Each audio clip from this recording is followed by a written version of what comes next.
has been celebrating some kind of festival recently. Things are looking pretty lively in the square. They even changed the banners. Huh, there are a lot of people holding cameras. Oh, and they've got candy and snacks too! Looks like everyone's having a good time. Let's go and have a look for ourselves.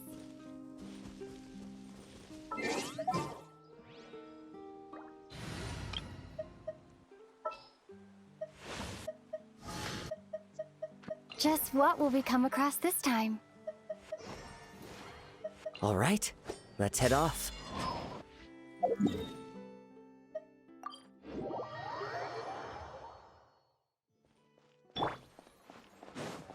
Add Astro.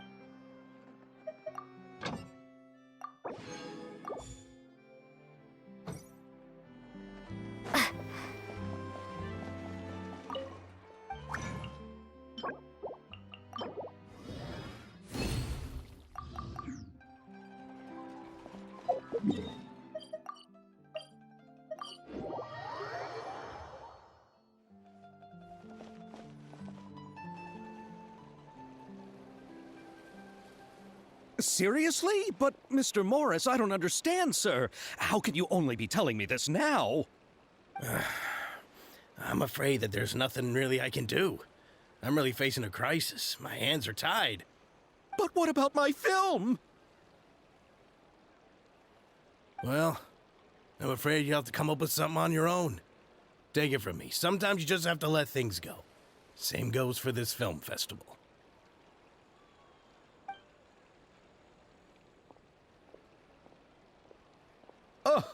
Oh. Hey, isn't that Xavier? So he's back in Fontaine now. Xavier! Oh, why, if it isn't the dear Traveler and Paimon. I really didn't expect to bump into you here at this time. Well, I was doing just fine until I received some terrible news just now. The investor I was working with for my upcoming film has fallen upon some hard times and is no longer able to provide the promised amount of funds. Can't you just find a different investor? Unfortunately, that's not how it works. We had signed an agreement specific to the Fontanalia Film Festival, stipulating that I cannot work with any other investors until the festival is finished. The Fontanalia Film Festival? What's that? Oh, is this your first time participating in Fontaine's Fontanalia Film Festival? Then allow me to fill you in. The Fontanalia Festival was established to commemorate the legendary Loch Knights, who went on a quest to search for the Oceanids and eventually welcomed the Hydro Arconageria. The holiday is deeply connected to the founding of Fontaine, as well as its unique laws and trials. It's one of the most important festivals for this nation. But what's with that weird expression on your face? It's like you're trying really hard to remember something. Ah, I was just trying to recall the exact description from the books, in order to avoid any unnecessary arguments over semantics. I usually try to recite things straight from the source. Well, either way, Paimon thinks she gets it now. It's just like the Windbloom Festival in Mondstadt, and the Lantern Rite in Lille. Yes, those are festivals of a similar variety. Who doesn't like a good festival? And just like those of other nations, Fontaine will hold a plethora of events around this time each year. To commemorate the Loch Knights, people will imitate them by putting on special costumes, raising golden cups, and going door to door asking for pure water. But a few years ago, Lady Farina started to find the whole idea a little drab, and so decided to change the part about pure water to sweets. That really doesn't surprise Paimon at all. The whole thing seems more akin to a carnival now, and it's quite popular among the kids. Every year you can hear a bunch of them saying, "Trial or treat." Oh, that sounds pretty fun. But how does that connect back to the film festival you mentioned? Ah, yes, it appears I've strayed off topic. I just got too excited after seeing you. Let me get back to the point. The Fontanalia Film Festival is an event proposed by the Fontaine Film Association this year. Now that film technology has matured as a medium, it's the perfect time to introduce more people to the art form. During this time, people may submit films to be evaluated, and the entry with the highest score will be given the Farina Award by the association. The what award? The Farina Award. You know, after the Hydro Archon. They coined it while Lady Farina was still in power, but even though things have changed, no one has made any motion to update the name. Perhaps everyone still thinks of it as a pretty appropriate name. Even though she isn't the Hydro Archon any longer, Lady Farina is still Fontaine's superstar. Anyone with eyes can see the way she shines on the stage. Huh. All right. Guess the name does work pretty well when you put it that way. Oh, but who would have guessed there'd be an issue with the funding? How will I ever explain this to Miss Chiori? Not to say all the other actors who traveled all the way here from Inazuma. Chiori? Sounds familiar. Where have we heard that name before? Yes, that's her. I asked her to oversee the event's art direction, including the design of the actors' costumes and appearances. Oh, Paimon remembers now. Navia said that her clothes were designed by Chiori, and Kirara's outfit too. How to describe her? Well, she tends to be pretty direct and can be very forceful when it comes to dealing with people. The fashion world in Fontaine has dubbed her the Thundering Seamstress. Her remarkable designs have led many Fontainians to become very interested in Inazuma. Anyway, Chiori is acquainted with all the actors I've invited from Inazuma. Without her help, I don't think I would have been able to get such an international cast for the film. She really is a kind soul. Who are the actors from Inazuma? Do we know them? Why don't the two of you accompany me to the Aquabus station to welcome them?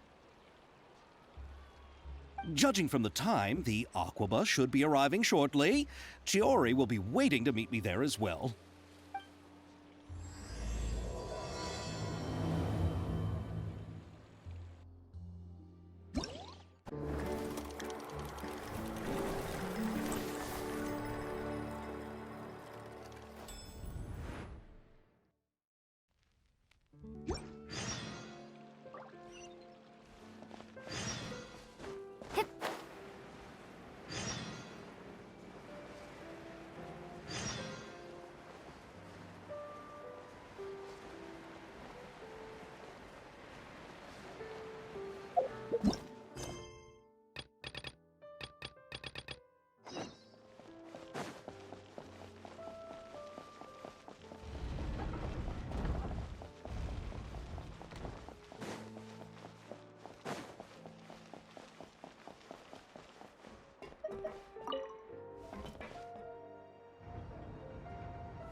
Miss Chiori? Your talk with the investor sure went fast. The Aquabus hasn't even arrived yet. Oh? And who are they? Allow me to introduce you. This is the Traveler and Paimon. Pleased to meet you. Likewise! We've heard the owner of Chioriya Boutique is a skilled seamstress, so it's a real pleasure to finally meet you in person.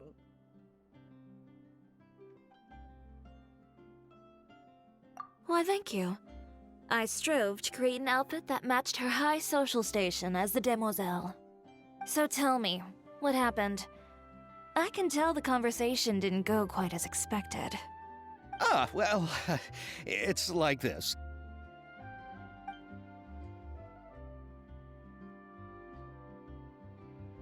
Ugh. Mm. I know, Chiori, you don't have to say it. You did remind me that this investor was a little bit sketchy. Yes, there's no doubt about that. But how could I pass it up? He offered me twice as much as the others. And therein lies the problem. Yes, but just put yourself in my shoes. After obtaining such an excellent script, it's only natural that I would want to make the most of the film. The budgets that the others had proposed were nowhere near enough. It's difficult to find someone willing to front such a large amount of mora, so... Don't be sad, Xavier. We might be able to help scrounge up some more together for you. Oh, thank you, Paimon. That means a lot to me. But the cost of the film is staggering. I'm afraid that any mora we can scrounge together in a short amount of time won't even be able to cover the actors' fees. We need to move on. What's happened has already happened, and there's no changing it. But now's not the time to give up. What? You're saying that you have a plan? No, that's not what I mean. I'm simply saying I wouldn't give up just yet. The actors I recommended aren't just after Mora after all.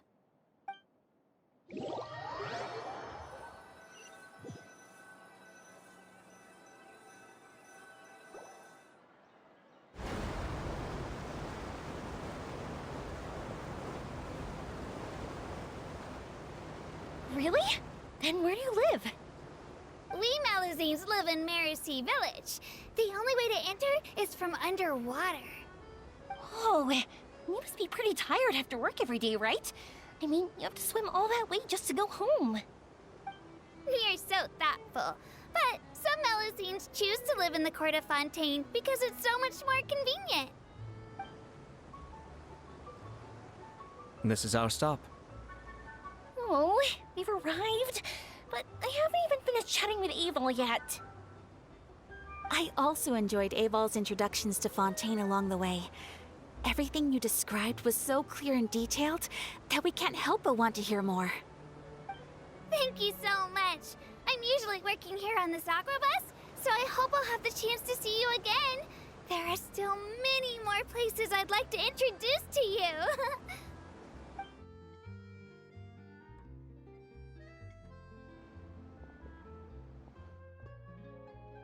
Welcome to the Court of Fontaine.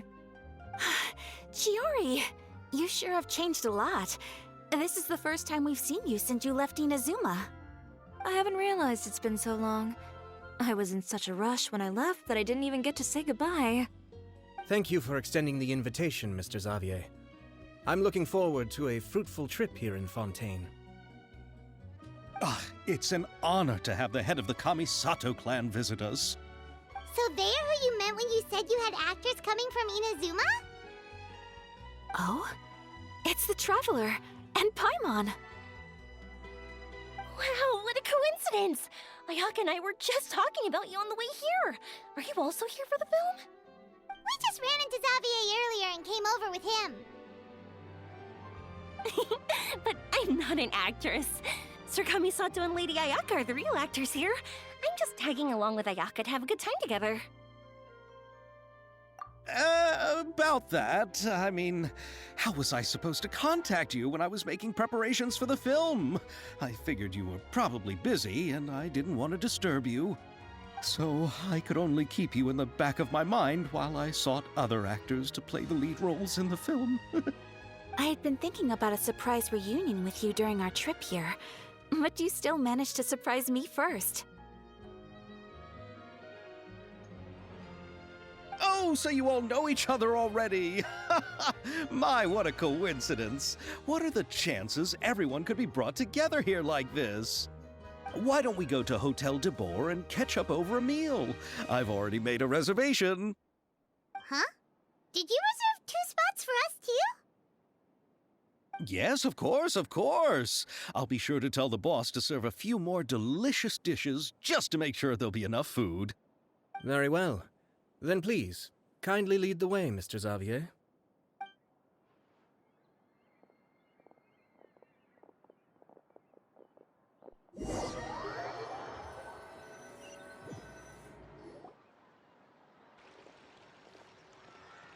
know. The buildings in Fontaine are so tall. Just look at how big they are. And there's the fountain that Aval mentioned earlier. It really is a magnificent sight. And look at that huge spinning sphere. Where does it get its power? Wait a sec! Could it be one of those clockwork mecha we've heard so much about?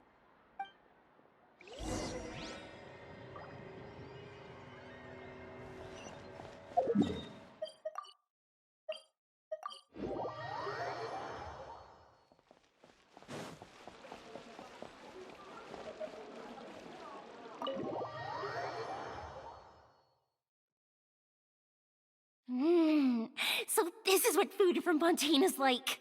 It sure is different from what we have in Inazuma. How should I describe it? It seems like you have to go through a lot more steps to make them. And the flavor has many layers too. Yes. When I first went to Inazuma, I actually thought the food there tasted a little too bland. It took some time for me to get used to it. Let's get back to the purpose of this trip for a moment, shall we? How have preparations for the film been coming along, Mr. Xavier? Well, I've already assembled most of the film crew, a lighting specialist, a prop manager, and a costume designer. I've also bought the copyrights from the novel's author. Oh, it's called The Two Musketeers, right? I read the script you sent me on the way here. The story is pretty good. Originally, I was planning to start filming as soon as Sir Kamisato and Lady Ayaka arrived in Fontaine, but I'm afraid I've run into a bit of a problem. Oh? What is it? It has to do with the film's investor, Mr. Morris. He suddenly informed me this morning that he's encountered some financial trouble and will be unable to release to me the amount of funding agreed upon. It's said that Fontaine's legal system is well developed. If he has violated the contract, then can't you simply take him to court over the matter? Well, I'm still more concerned about filming. Even if I were to take him to court, I'm afraid it would take months before the case could even be heard. Then, is there a way we could raise funds ourselves to solve the problem? I've considered that option too, but unfortunately, it's difficult to gather such a large amount of mora on such short notice. Besides, we have to consider the film festival's submission deadline. Mr. Xavier, if Ayaka and I were willing to perform for free, would that resolve the problem you are currently facing? What? No, out of the question. To have you come all this way just to act for free? Oh, no, that won't do. There's no need to worry, Mr. Xavier. My brother and I had actually intended to work for free after receiving your invitation. Inazuma has only recently reopened its borders, and needs to strengthen its relations and cultural ties with other nations. We didn't have many collaboration projects with Fontaine in the past, so we hoped this trip would serve as a good start for the future. Indeed. You could say that's the real reason why the Yashiro Commission agreed to come to Fontaine. I understand, but having you two act for free just doesn't seem right. Not at all. While we're officially here to conduct a cultural survey of sorts, we must express our sincerity if we want to establish formal cultural ties with your nation. This film will serve as proof of friendly cooperation and cultural exchange between Inazuma and Fontaine. It's my hope that the film can be finished and released as smoothly as possible. If you still don't feel comfortable with this arrangement, I would also be more than happy to be introduced to some other renowned individuals in Fontaine's literary and artistic circles. All right, I'll do as you say. Thank you so much.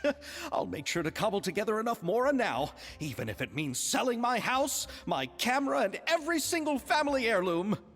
Come on now, no need to go that far. I'll also help you out as a brand sponsor. Me too! Even though I didn't bring much more to spend on this trip, it's still better than nothing. You are too kind, all of you. I really don't know how to... Ew. Alright, enough about that. Now that we have Xavier's savings, my support, and 2 leads who are willing to act for free, I think we will be able to make this happen. So, instead of mora, You'll help with filming and production. Oh, but how can we help with that? We don't know much about making a film. All right, pull yourself together, Xavier. Tell us if there are still any open positions left among the crew. All right. Let me think. We still need a camera operator, a clapper loader, and someone to manage logistics. I originally wanted to personally serve as director, but I've been too busy working as the producer. So the positions of director and director's assistant will also need to be filled. Paimon knows what the director and the logistics support person do, but what's a clapper loader? The clapper loader is responsible for using the clapper board to record and organize the information of each shot when the camera operator begins shooting. The work requires both patience and careful attention to detail. A clapper board? Oh, you mean the thing they hold that goes clap whenever they start filming? Yes, that's right. Are you interested in that job? For sure! Paimon's always wanted to try that!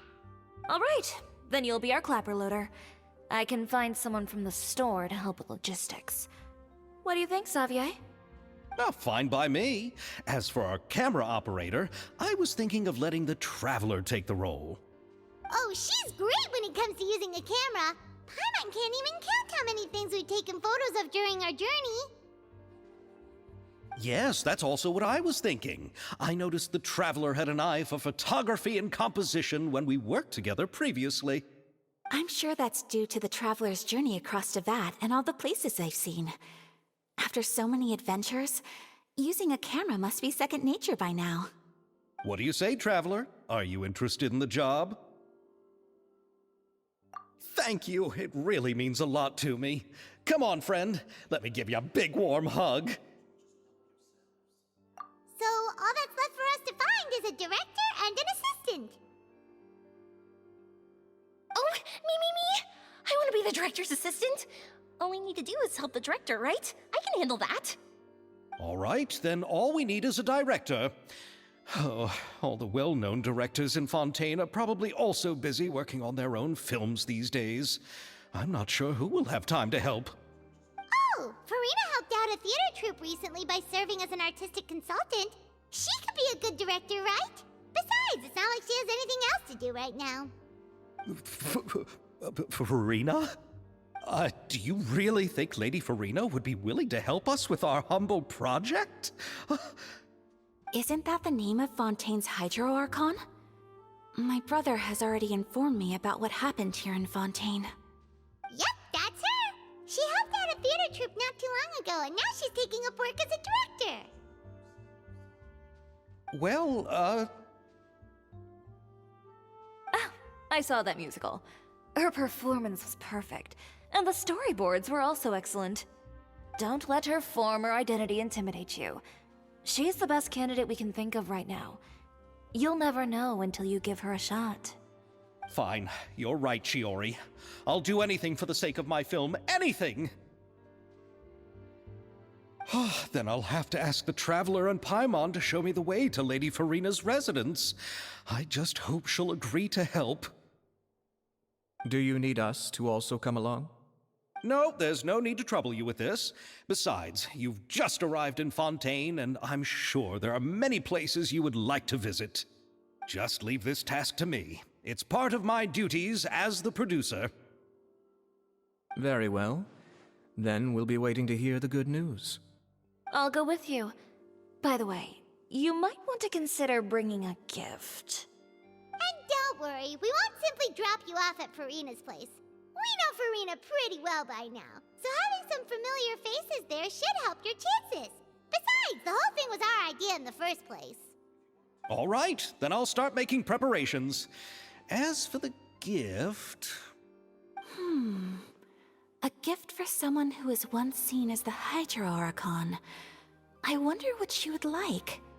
I recall that Lady Farina once fancied a clockwork ring, so perhaps I should get another exquisite clockwork contraption for her. Huh? Can't we just bring some desserts, like the Fontanelia mousse? But wouldn't that be a little too cheap? go. Isn't the Fontanalia Festival happening right now? I heard Abel tell us on the Aquabus that Farina introduced the tradition of going door to door and asking for sweets. To do something like that, she must have a real sweet tooth. I agree with Yoimiya. If the gift is too fancy, it might actually make her feel more uncomfortable. Alright then, let's go buy some Fontanalia mousse!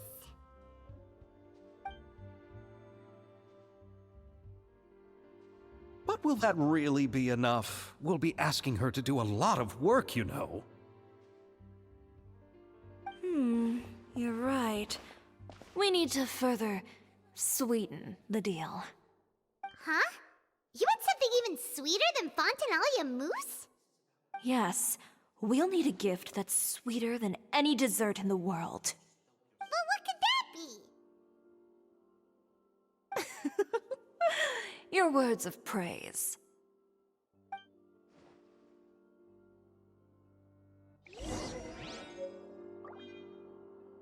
When will Lenny and Lynette do another show?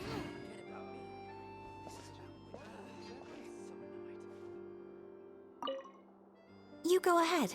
No need to worry about us. Oh, I hope Farina will like the gifts we prepared. Oh, and if you still think we should get something else for her, just let me know. I should be able to make some fireworks.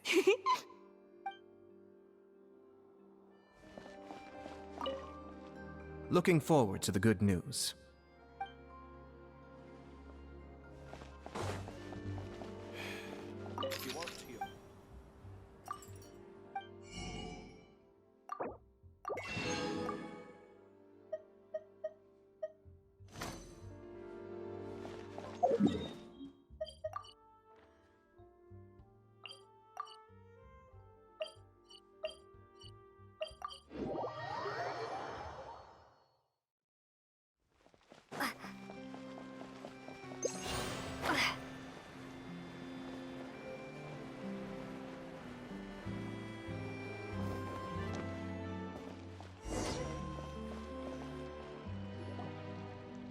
We're here! This is where Farina lives. Okay, I'll go knock on the door.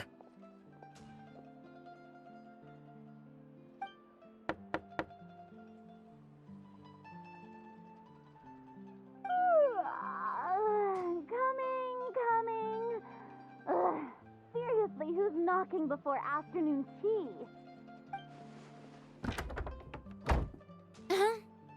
Who are you? Lady Farina, please allow me to introduce myself. I am Xavier, a film director. Hello. Oh, is that the traveler in Paimon I see behind you? And who's this? I'm Chiori. Ah, the one from Chioria Boutique. Hello. So, what are you all doing here? Do you need something? Did you just get up, Farina? It's already past noon, you know. Huh? Paimon means the weather is so nice in the afternoon and the sun is so warm. Just like how you make us feel. Sleeping in late is a really smart idea. No. I was just up late last night reading some novels. What does sleeping in have to do with the weather? This is a small gift we've prepared for you, Lady Farina. We hope you like it. No need to be so formal. I'm just a regular person like everyone else now. Oh, is this Fontanalia mousse? It's one of my favorites! That's great! So, actually, there's something we need your help with. Given your renowned passion and understanding of drama, I would like to ask that you serve as the director of our film crew. Oh, but didn't you just say that you're a director? Yes, but for this particular project, I'm mainly working as a producer. Besides, I'm sure that your understanding of the performing arts far surpasses my own, Lady Farina. Are the Traveler and Paimon also part of the film crew? Yep, we sure are. Paimon's the clapper loader and she's the camera operator. Camera operator? That can be a pretty technical job, and it directly affects the final quality of the film. Are you really up to it? No, I'm not questioning your abilities. It's just that I've never really seen you use a camera before. Maybe you can come up with a test for the Traveler and see for yourself. If she can satisfy you with her camera skills, then you'd have nothing to worry about and can join the team. What do you say? You sure are getting better at rolling with the situation, Paimon. Oh, I do wish to see how skilled the Traveler really is with a camera. All right, how about this? We'll work with what we have. I'll give you some scenarios and see if your work is up to my standards. Very good. It's essential for the camera operator to understand the director's vision. I'll make my decision after seeing your work. Are you ready? I have high standards, you know. Okay, grab the camera and I'll give you a scenario.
Oh, it appears that you have more skill than I thought. All the shots had a great composition, and I could really feel a connection to the characters and their lines. Yeah! Does that mean you agree to be our director, Farina? Did you think I would agree just like that? After our performance of the Little Oceanid, I've begun to make a name for myself again, you know. In fact, I've already had several troops approach me for the Fontanalia Film Festival. Unfortunately, the scripts were all pretty boring and didn't pique my interest. If others were to find out I agreed to work with you so easily, then, well... Hey, but didn't we have a deal? What else do we need to do to convince you, Farina? Well, what about the pay? Huh? You know, how much you're willing to pay me to be the director? The pay is also an important factor for me to consider, you know.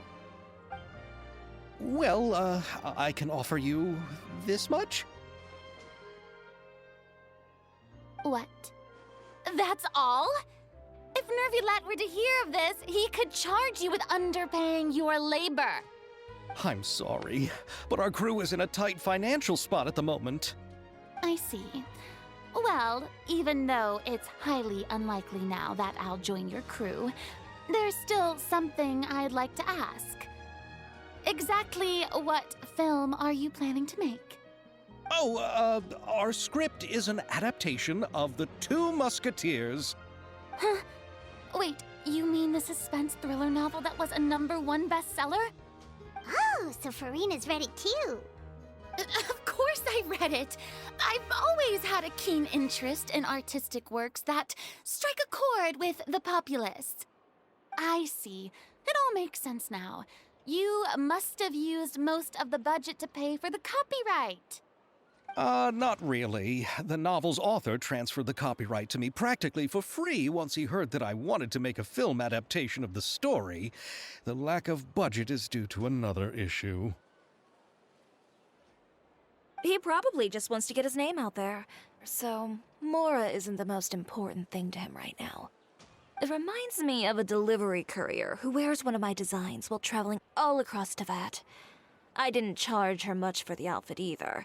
The exposure she provides for my brand is well worth it. So, are you a big fan of this story, Farina? Well, it's all right. The pacing of the story is good, but the character relationships could use some work. When I was reading it before, I always felt like some things were left on a rather unsatisfactory note. I have high standards, you know. Ahem, Mr. Xavier, if, hypothetically speaking, I agree to be the director, how much freedom would I have in terms of script revisions and creative interpretation? As much freedom as you would need. I wouldn't dare doubt the tastes of Fontaine's greatest star. Good. Then I'm free to alter the script as I see fit? Absolutely no problem. All right. It seems that your crew really can't go on without my care and direction. So, you agree? Yes, I agree. Although the pay is well below what someone of my caliber deserves, a great script calls for a great director. I mustn't let a perfectly good story be ruined due to lack of funds. If you have fine cheese and bread, you wouldn't just let it sit on the counter and get moldy just because you lack an oven, right? Oh, Hydro Archon above! I'm not dreaming, am I? Somebody pinch me. There's no more Hydro Archon, you know. And it's still a little early to celebrate. There's a lot that goes into shooting a film. Although the trickiest tasks of finalizing the script and casting the actors have already been taken care of, we'll still need to reserve filming locations. Not to say set up lighting and props. And by the way, since we'll be filming The Two Musketeers, we'll need to find an action choreographer. Ideally, a professional who has actual experience with muskets. Yes, I've thought about this as well. I was hoping that you might know someone who could handle the job. Me?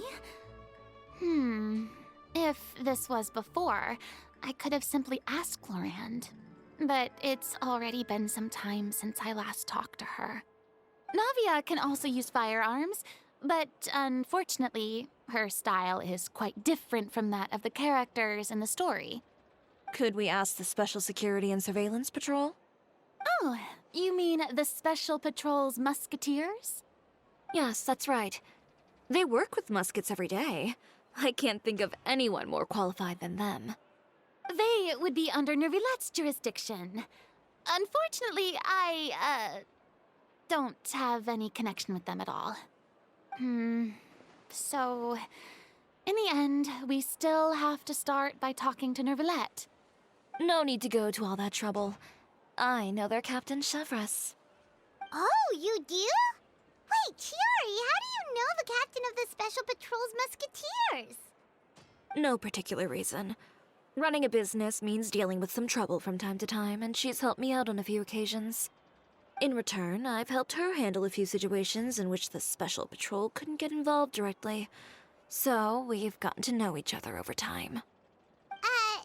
So you're saying there's been times when the Special Patrol needed a fashion designer to handle a situation?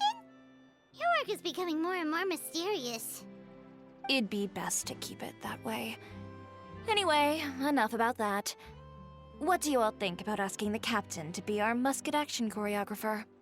She sounds professional enough. She is a captain after all. I have no objections. But I imagine the Special Security and Surveillance Patrol must be busy with their duties. Do you think she'd really have time to help with shooting a film? And then there's the issue of pay. Well, it just so happens that she's also not the kind of person that's just after Mora. As for whether she has time, I'll have to go and ask her first. Then I'll leave that to you. Macaroni's on sale today, so I've got to go. You can just tell me how things went when we discuss tomorrow's plan later. No problem. Having Farina join feels like a big boost to our team! Of course. Just wait until the day of our premiere. You'll witness the true power of my name in these lands. You'll be so glad I agreed to help. I can guarantee that even the standing tickets will be sold out. I'll be sure to ask some people I know to see if they'd be willing to act as extras. Seems like you're finally getting more comfortable with your own reputation now. I didn't ask for the Clapper Loader's commentary, Paimon.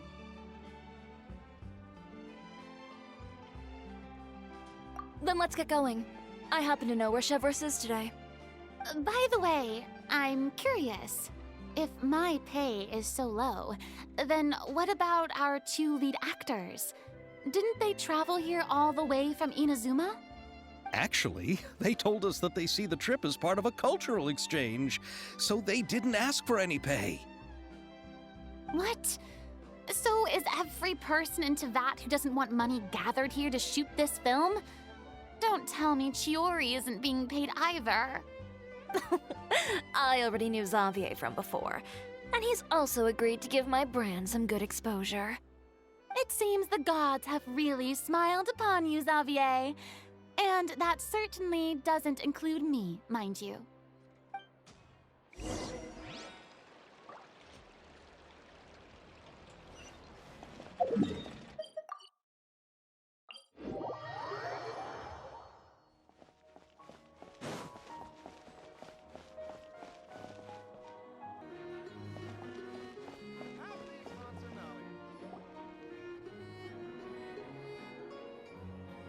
All right, this is the place.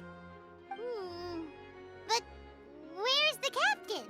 There's hardly anyone around here. She's over there. The one with an eye patch reading in front of the newsstand.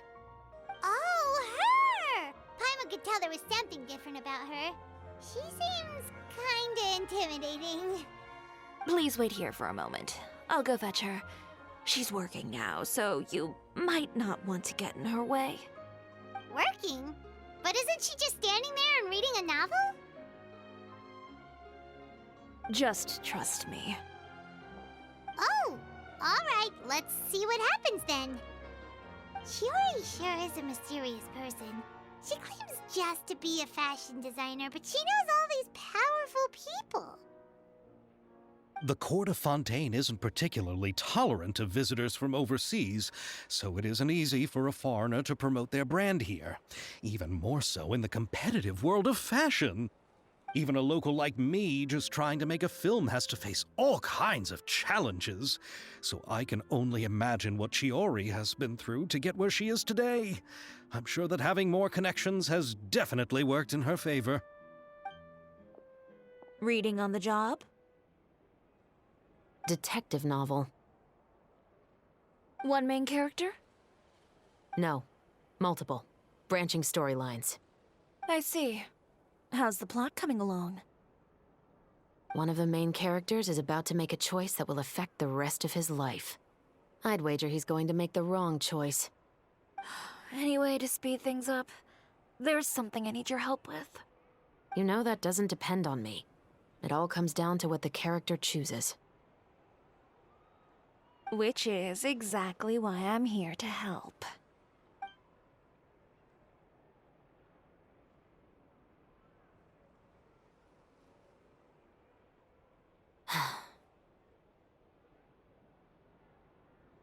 All right. It appears he made the wrong choice in the end. Halt! Huh? What's going on? Hand over whatever you're holding. Oh, it's just a book. I didn't buy anything else. Then I'm sure you wouldn't mind letting me have a look. Excuse me, officer. I don't mind you standing around here, not purchasing anything, but I'd prefer if you didn't disturb my customers. It's bad for business, you know? Don't give me that act. You won't be able to get off so easily either. I am Chevras, captain of Fontaine's Special Security and Surveillance Patrol. I will say this one last time. Hand over whatever you're holding at once. And before you do anything unwise, let me remind you that I'll have you on the ground before you can even think about making a run for it. All right. I'll give it to you. But please let me say something first. If there's any contraband in that book, then the shopkeeper here is the one who slipped it in. I don't have anything to do with this. Why, you trying to leave me on the hook, huh? You were the one who said you wanted it. Save it for the interrogation room. Take them away, Letelier.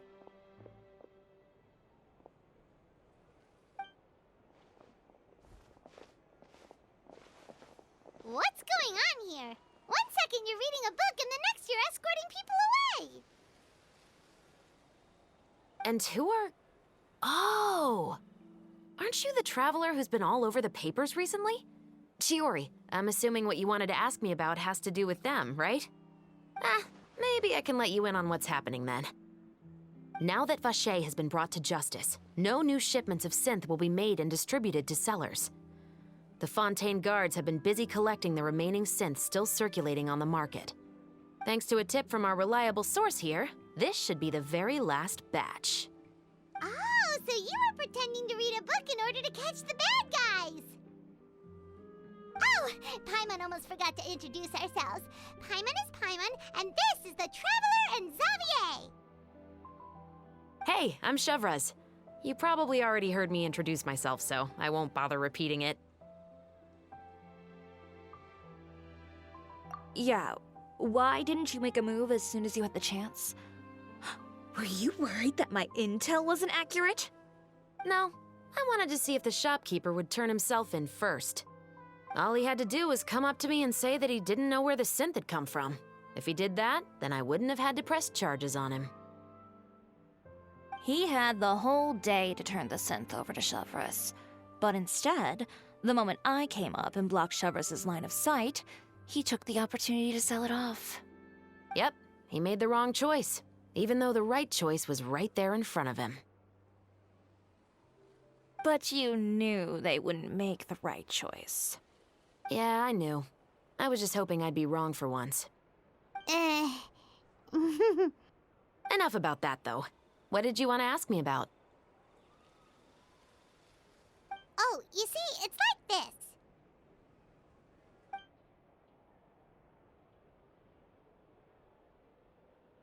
The Two Musketeers. You certainly have a good eye for a story. So what do you need me to do? Just be the action choreographer for the actors? Yes, that's right. I want to make sure we get all the details right. I want the actor's posture and understanding of firearms to be as realistic as possible. However, I'm afraid this work will require a bit of your time, since you'll have to be present whenever we're filming. Also, as for the pay... No need to say any more. I'll join. Huh? Just like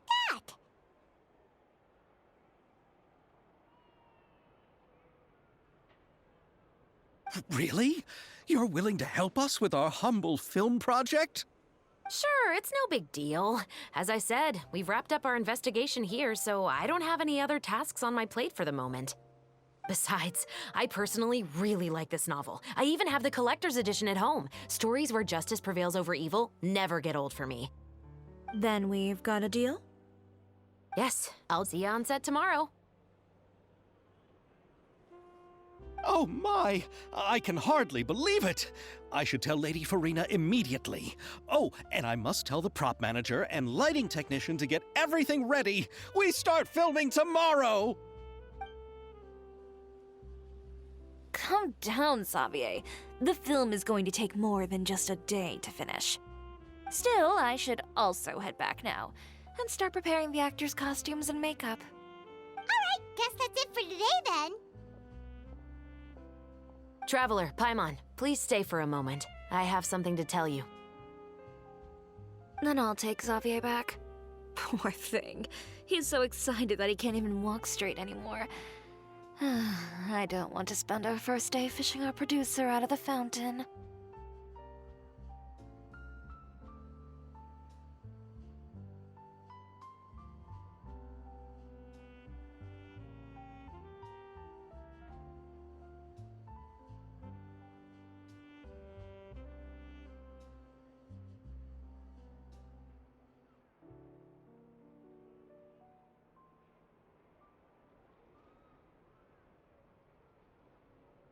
Yep, see you tomorrow.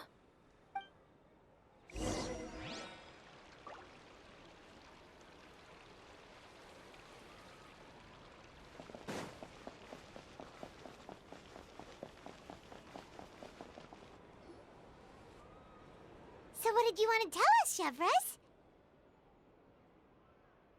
Have you read The Two Musketeers?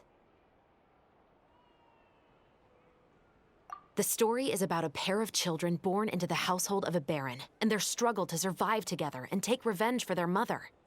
They were raised at the baron's estate, where their mother worked as a maid. The two were illegitimate children that the baron had with the maid, so they were never treated well by anyone. One day, upon returning home, they found their mother had been murdered and left dead on the floor.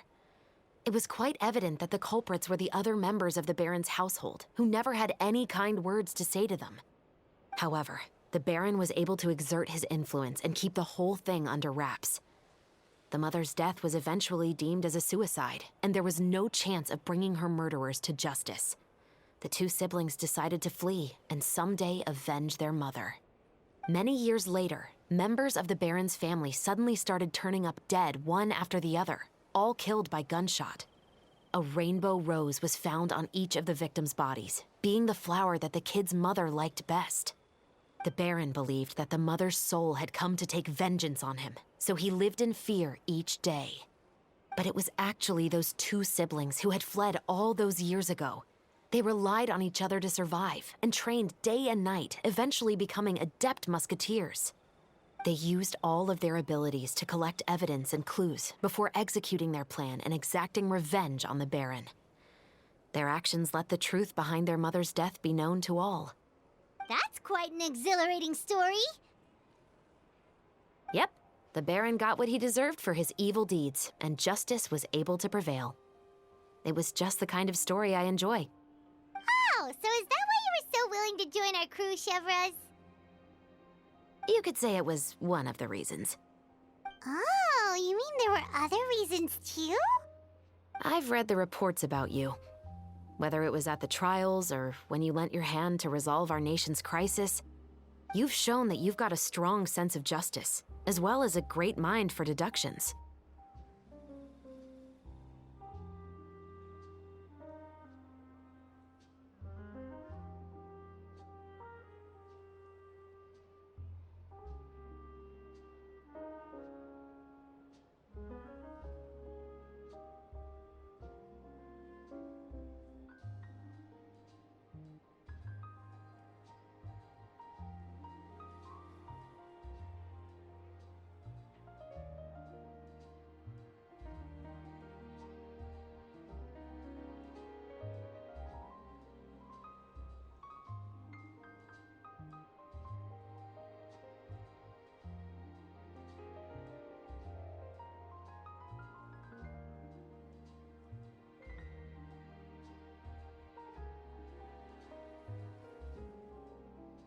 Yes, you're as sharp as I expected.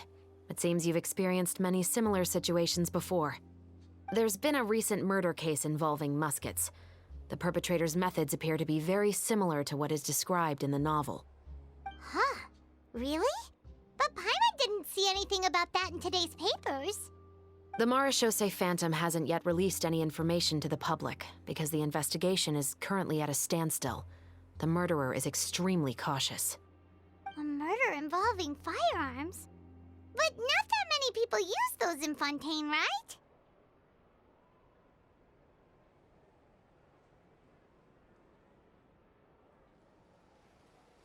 Impossible. We perform a routine inspection of our firearms and ammo reserves every day. If one of the weapons had been fired, it would stick out like a sore thumb. Besides, I trust the members of my platoon. However... Well, that's all I can disclose about the case today. Huh? What do you mean? I hope you all can go back and get some shut-eye. You can decide tomorrow whether or not you'd like to join the investigation with me. I'm aware this might not be the ideal time to add more to your plate, but the more capable people we have, the better the chances that justice will prevail.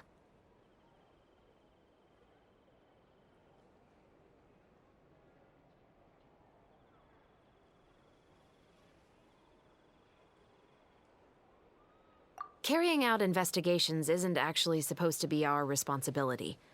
Our job is to apprehend the perpetrators. Finding them is really up to the Marechaussee Phantom. You could say I'm taking part in the investigation out of personal interest. I don't want people to see Muskets in a negative way, and also, I'm concerned about the similarity between the crimes and the story. You mean they might be connected somehow? I suspect so. Just to make myself clear, this is not an order, nor is it a deal of any kind.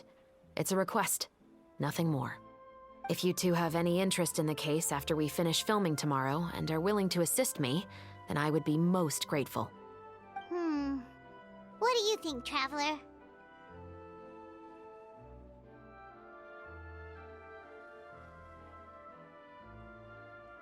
Yeah, you're right.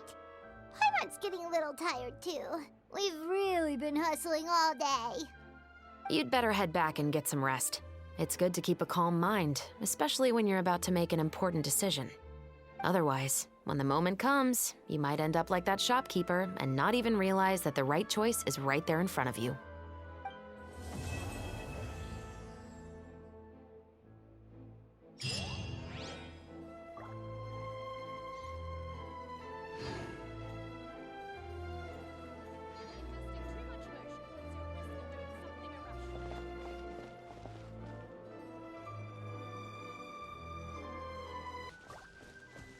It's finally time to meet up with everyone! Paimon even dreamt of making the film last night. If Paimon remembers right, we're meeting at Hotel de Boer. Let's get going!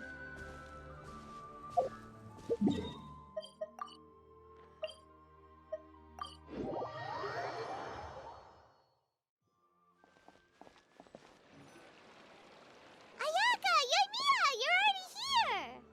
Good morning. Xavier said yesterday afternoon went well. Yeah, and how about you, Ayaka? What were you up to yesterday? After we split up, Ayato went to see Udex Nervillette at the Palais Mermonia. I was originally thinking of going with him, but he said he could manage it himself. He told me to go see the sights around Fontaine and to enjoy the local culture. So I rode the aquabus with Yoimiya and visited the Opera House on Aranias Island. Yeah, you wouldn't believe what we saw there! 2 mechanical puppets that were dancing together! You've already seen them, right? Yeah, those two! Amazing, aren't they? We sat and watched for quite a while. It was mesmerizing, like we could keep watching them forever. Oh, it was the same for us the first time we saw them, too! Afterwards, we went swimming at the beach! Well, diving, to be exact. It was the first time I ever breathed underwater! I held Ayaka's hand and we counted down together.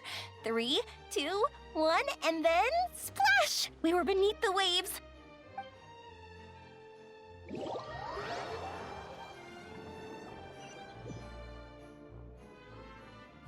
At first, I didn't dare to open my mouth. But once I couldn't hold my breath any longer, I decided to take a big breath in.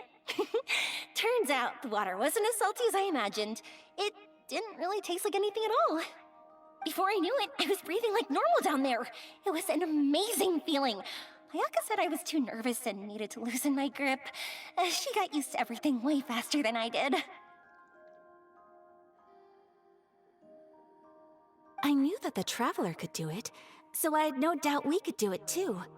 That helped me feel at ease as soon as we dove in. The underwater world in Fontaine truly is beautiful. I love seeing the romaritime flowers blossoming underwater, like little candles lighting up the streets at night. Yeah, and there were so many creatures that we've never seen in Inazuma. Like those fish that shimmer like a sword blade. Whoosh! Oh, and those big fish that call when they see people. Ooh. Oh, you mean hunter's rays and blubber beasts. I just love the name Blubber Beast. Just wait till Pops and the others hear about this. They probably won't believe a word I say.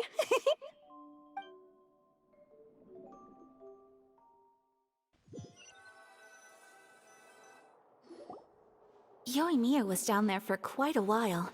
It was dark before we finally rode the aquabus back to the city. I figured she'd want to sleep in today.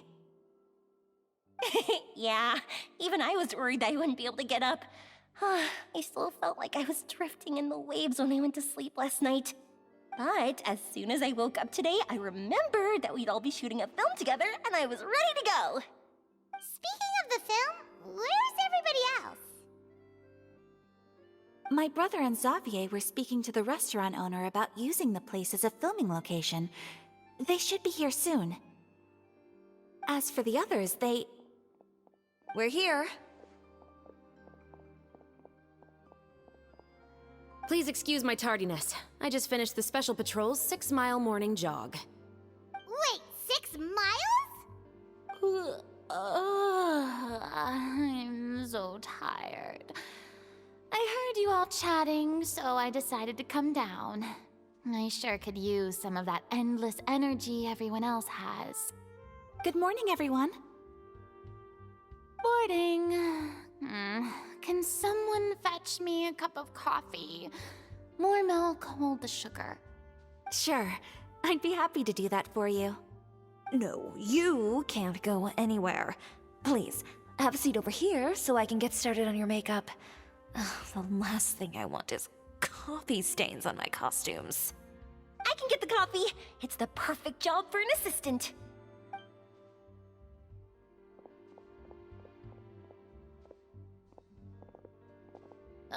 So much energy.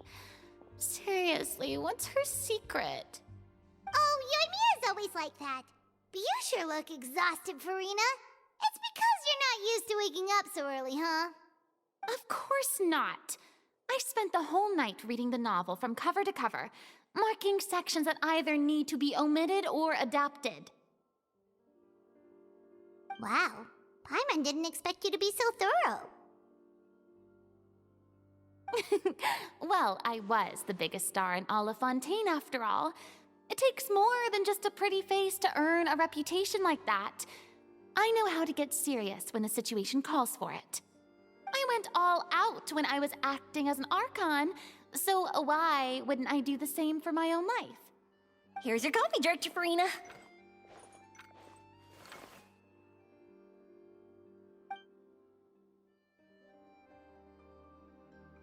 Oh, thank you. The sound of being called director and the aroma of coffee feels almost as refreshing as hearing the birds chirping in the morning. It seems everyone has managed to arrive on time. We've reached an agreement with the restaurant owner. We are free to use the second floor to shoot our film. Really? That's great! He is really looking forward to our film, and hopes that providing his restaurant as a filming location will attract more customers. Well then, Mr. Xavier, I'll leave the rest to you. Okay, thanks. First, I'd like to introduce our new members. This is our prop manager, Veronique. She'll be in charge of all the film's props and items. And this is Bonneau, our lighting technician. He'll be in charge of lighting and illumination to set up each scene's atmosphere. Wow, sure feels like we have some real professionals joining the crew now. First of all, please allow me to first express my sincerest gratitude to everyone in the crew. When my investor informed me yesterday that he wouldn't be able to provide the funds, I really thought that this was the nail in the coffin for this film. I had no idea that I'd find so many people willing to help me on such short notice. Thank you. Thank you all from the bottom of my heart. No need to be so cordial, Mr. Xavier. We're all honored to be a part of this. Your works made a profound impression on me when I saw them back in Inazuma. I am sure that someday, this film will be remembered as a prime example of cultural exchange between Fontaine and Inazuma. Yes, the story is the reason I agreed to join. I can't bear to even imagine what this film would look like without the very best director. Anyway, I would like to make a promise to everyone that as the producer of this film, I'll do whatever I can to ensure that everything goes as smoothly as possible. This is not just my film.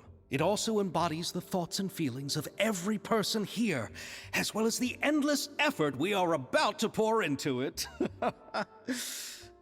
So, without further ado, the Two Musketeers will officially begin filming now! You may take it from here, Director Farina. All right, listen up, everyone.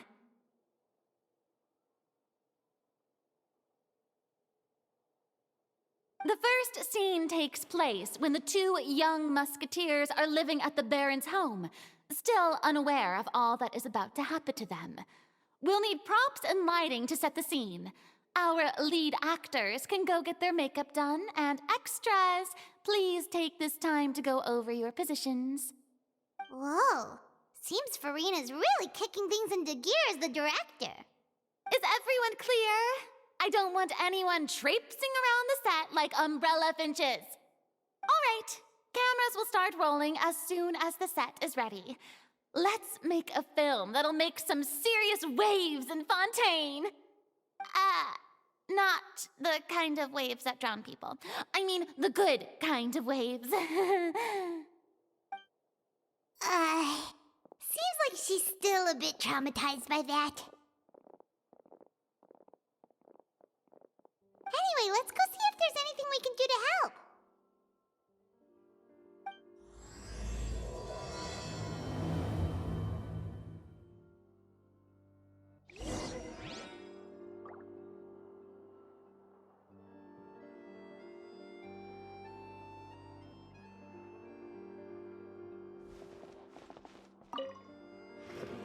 How about here? A little more to the left. You got it. Hey, Yoimiya, do you need a hand? No, I'm fine. You know, doing the lighting is kind of like designing a fireworks show. It's interesting to imagine what kind of atmosphere the lights will create. I heard that the Traveler will be operating the camera and Paimon will be the clapper loader, right? Those roles are just perfect for the two of you. Really? Is that because it'll be easy for Paimon to hold the clapperboard while flying? Well, sure, there's that, but that's not exactly what I meant. I just think that after all your journeys together, you two must have developed a super close bond and just naturally know how to work with each other. If I'm not mistaken, the director will want the cameras rolling as soon as the clapperboard goes clack. Oh, I see. It's amazing to see the magic behind filmmaking. Yoimiya, we need lights over there, too. Oh, on it! I've got to get back to work. Chat with you later. Oh, it's exciting to see so many people working together to bring the film to life.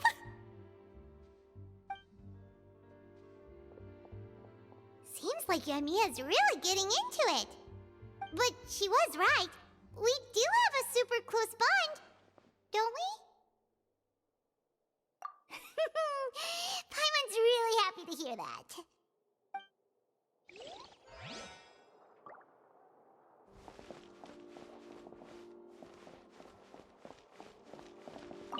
Ah, so this is what a musket looks like. Not exactly.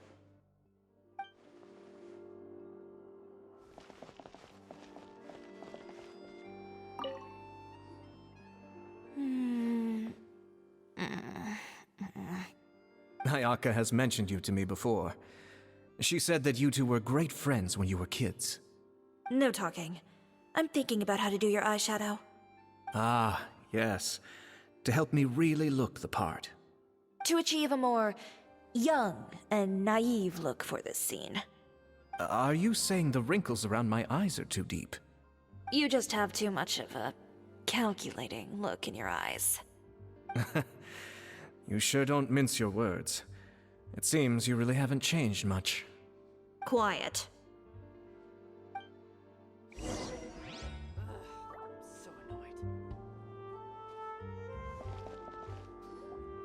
So, this is a real musket? No, it's just a prop weapon. Not bad. Have you seen a real musket before? Only in books and newspapers. I made this one based on the relative shape and proportions I saw in reference images. When we're filming, some special gunpowder will be applied around the muzzle, which will help create the flash and smoke effects of a real gun being fired. Which means it'll be up to the actors to portray the recoil. That's right. The sound effects for gunshots will also be added in post-production. Thank you, Veronique. I think I know where to start now. However, the musket's gears and firing pin could still use some work. Adding some wear on the metallic components will make them appear more realistic. Also, be sure to rub the muskets with some oil each time before we start shooting. That'll give the impression that the firearms have been well maintained. Good point. You seem to know a lot, Miss Chevres. I assume you use these types of firearms on a regular basis? Yes, I perform routine maintenance on my weapons every day. Just like we as people need to eat and sleep, muskets need to be cleaned and maintained. I also perform similar care for my sword every day, and familiarize myself with its shape and weight, to the point where it feels like a natural extension of my body. Yes, this way, our weapons will never betray us in the heat of battle. Yes, well said. It seems we have the same philosophy on this topic.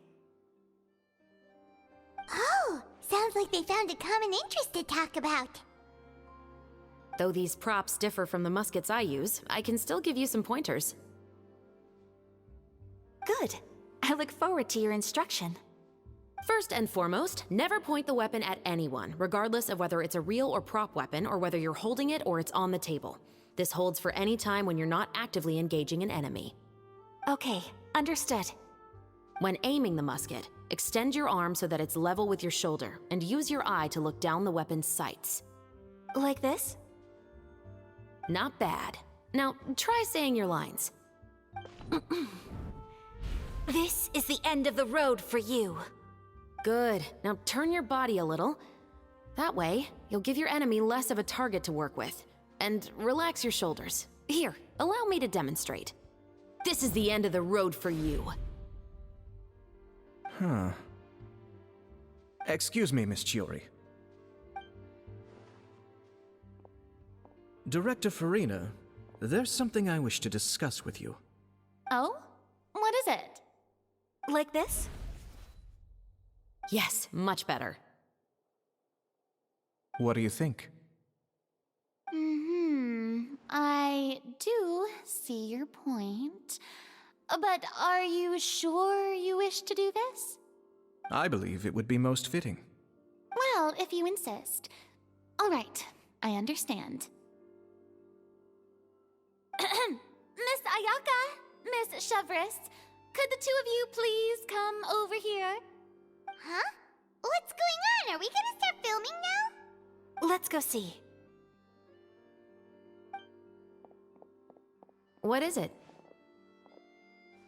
I have a question for you, Miss Chevres. Would you be willing to play the role of a musketeer? What? To clarify, I would like to turn over my role to Miss Chevres. But brother... Don't worry, Ayaka. I actually view this as a good thing. I was becoming troubled trying to set aside some time to speak to the staff at the Palais Mermonia. I would like to have some conversations about the cultural exchange between our two countries, and I've heard that the bureaucratic process here can get rather complicated. Now, I will be able to focus on my work. Besides, you also know that I'm not really one for public performances. Are you really sure? From a director's point of view, I also felt like the relationship between the two musketeers in the original story could be improved. The older brother in the story plays the lead role with his overbearing character, But this causes his character to overshadow that of his sister, and the theme of the two supporting and relying on each other isn't conveyed very well. But if we were to change the siblings to two sisters of a similar age, then that aspect of the story might come through more clearly. Also, I've seen you instructing Ayaka. That cold and dignified personality is exactly what we need for the older musketeer. Of course, even with all these insights, the decision should still be made by Miss Chevreuse. Chevreuse mentioned that she really likes the story, right? Paimon bets that she'll take the role. All right, I'll take the role. Good. It's decided then. I'll get started on making edits to the script. We'll also need to make some immediate adjustments to the lighting, props, and costumes. I have a feeling that our adaptation will be even better than the original story. You're doing a great favor for me, Miss Chevreuse. You have my gratitude. Don't mention it. I like this character, so if anything, I should be the one thanking you. Well, since my brother is the one who brought up the idea, I suppose there's no need to worry. Let's go, Miss Chevreuse. I look forward to working with you. Please, just call me Chevreuse.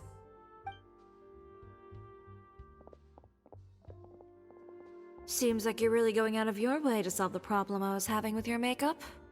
Surely you jest, Chiori.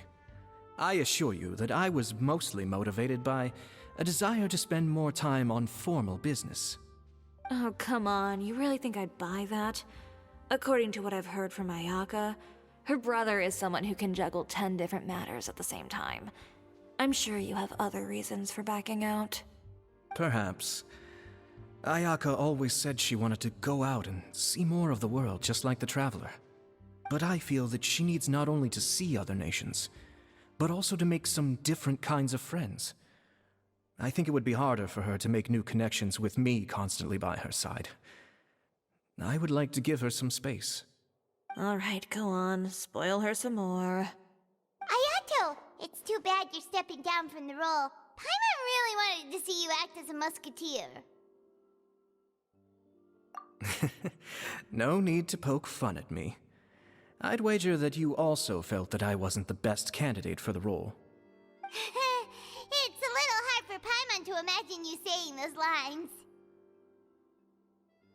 Yes, I've made an appointment to meet some people from the Palais Mermonia. Now, I will have some more time to prepare.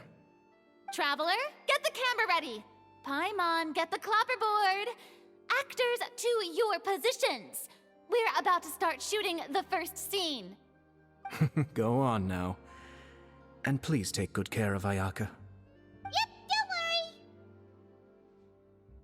Thank you. I look forward to seeing the film when it's finished. All right, now that we're all here, let me help set the scene for everyone. The first scene takes place when our two main characters are still living at the Baron's estate.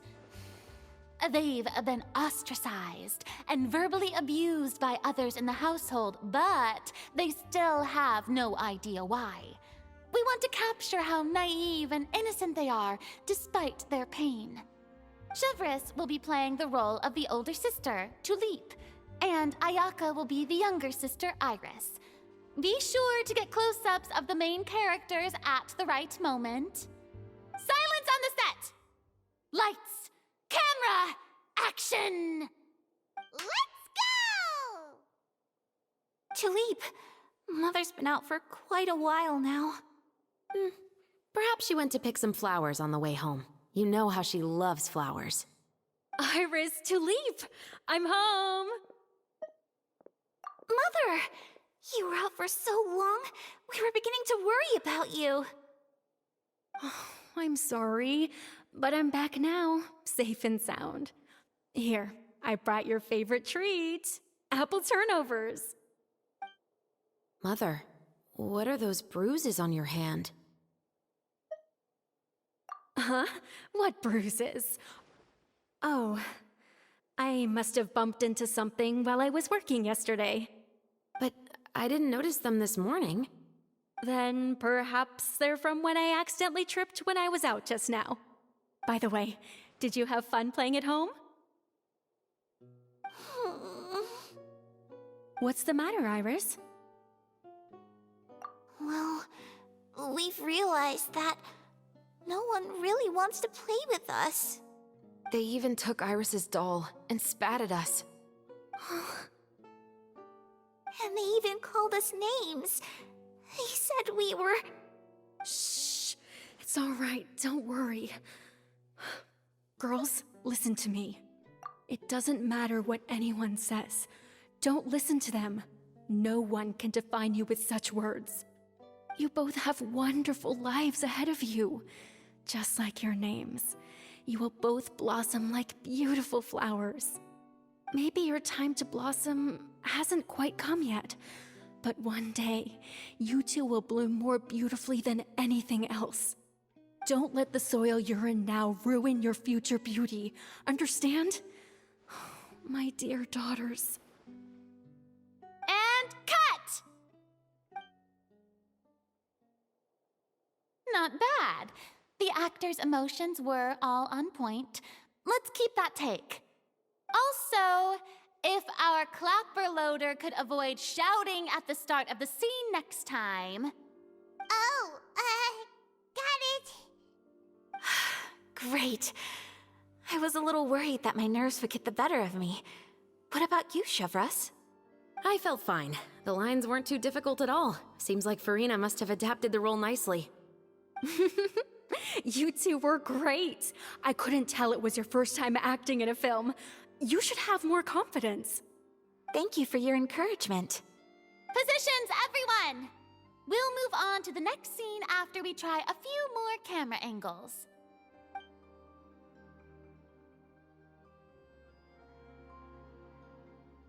This scene is when our two characters return home, only to discover their mother has been murdered. Ready? Lights! Camera! Action! Mother, we're back. Mother?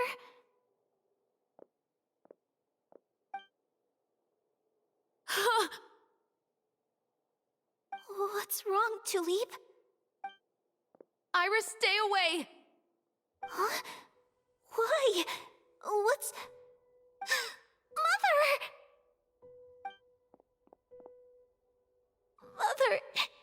She's... Huh? There's poison in this cup. Huh? I could have sworn I've seen this kind of cup before. Those aristocrats. They didn't even try to cover up their actions.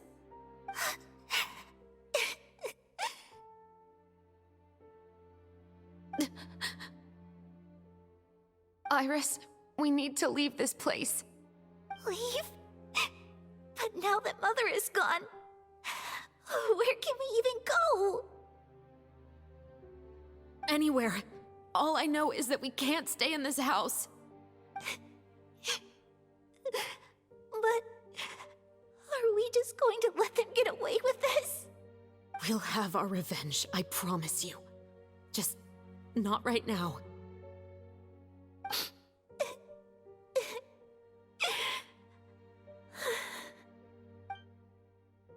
Come on, let's go. No, wait. We can't just leave Mother here like this. At least let me leave this rose with her. That's why we went out in the first place. To buy her this flower. All right. Goodbye, Mother. We'll avenge you. Someday. And cut! Beautiful! Great performance! Oh my, you're so amazing, Ayaka! And were those real tears I saw? How did you do it? I was surprised too. thank you for the kind compliments. Actually, as soon as Director Farina said action, I told myself not to think about anything. I just felt the weight of the moment and became the character. It's quite similar to practicing the art of the sword. You clear your mind and focus only on what's happening in front of you. Ayaka's performance was amazing. Have I discovered an acting prodigy? Pipe down, everyone! We need to move on to the next scene!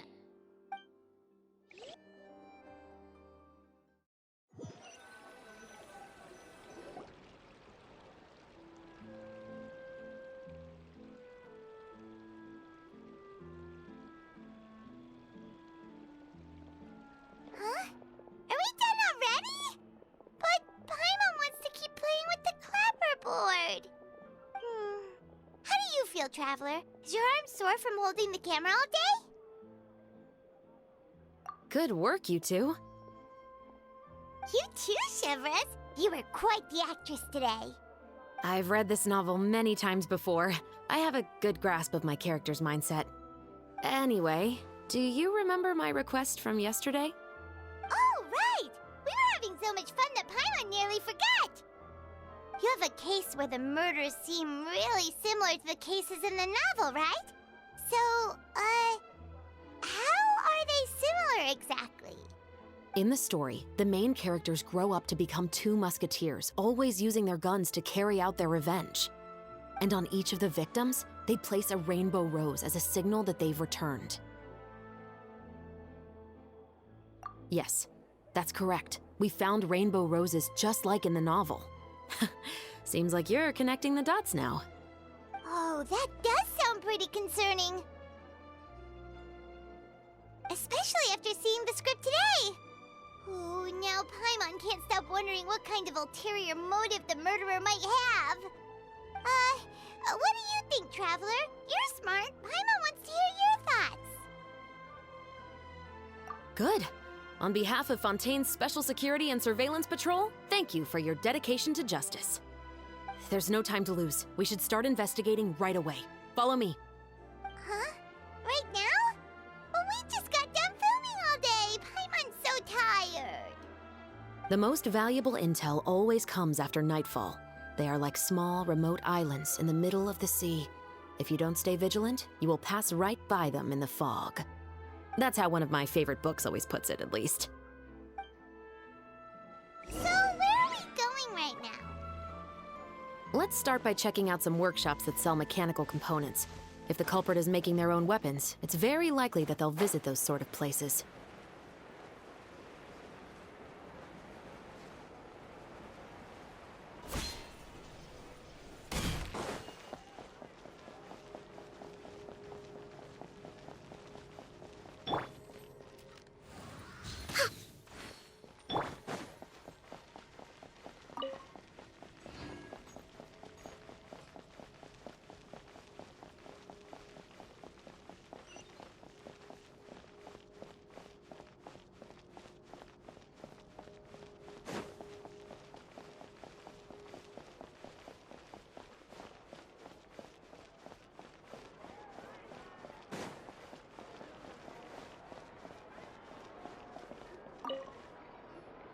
Welcome to LeChaux's Clockwork Workshop. How can I help you?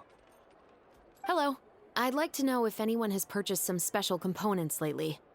Special components? Sorry, could you be more specific? I mean the kind of components that aren't typically used for clockwork toys, but for firearms. Huh? For firearms? No, we don't sell those sort of things here. Don't misunderstand. I'm not here to cause any trouble. We are merely investigating a case, and we're hoping that you could cooperate. Well, to be completely honest, I'm not even sure what kind of components that would entail. Has anyone ever purchased components here as an individual rather than on behalf of an organization? We have a lot of customers who buy toys, but those who buy components are all regular customers who buy in bulk on behalf of their organization. Is that so? I understand. Thank you for your cooperation. You're welcome. It's the least I can do.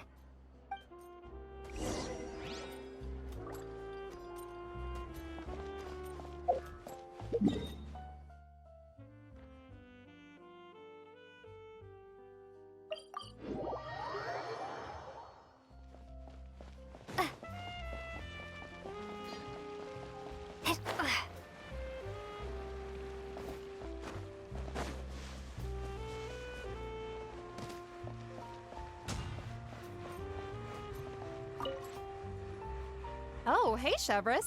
Run out of oil for your musket again? Hello, Estelle. I want to know if anyone has come to your shop recently to order some firearm components. Oh, is this another case? Let me think. I don't think so. Some people have requested that I make some prop guns for the Fontanalia Film Festival, but I refused all of those requests. Oh? Why's that? Because there's no profit! I only make things here that can do some real heavy lifting. I don't have the energy to make some new molds just for the festival. Then has anybody come specifically looking for mechanical components? Well, I usually sell off my scrap to the Fleuve Cendre. I don't typically give them to one specific person. I understand. Thanks for your cooperation. Don't mention it. Always happy to have the Musketeers' patronage. Seems like we haven't found any leads to go off yet. Yeah, unfortunately. All right, let's head to Fleuve Cendre next. Huh? Are you sure? People might not be so thrilled to see the captain of the special patrol there. You think so, huh? Then I guess you don't know. Huh? Know what? That I grew up in Fleuve Cendre.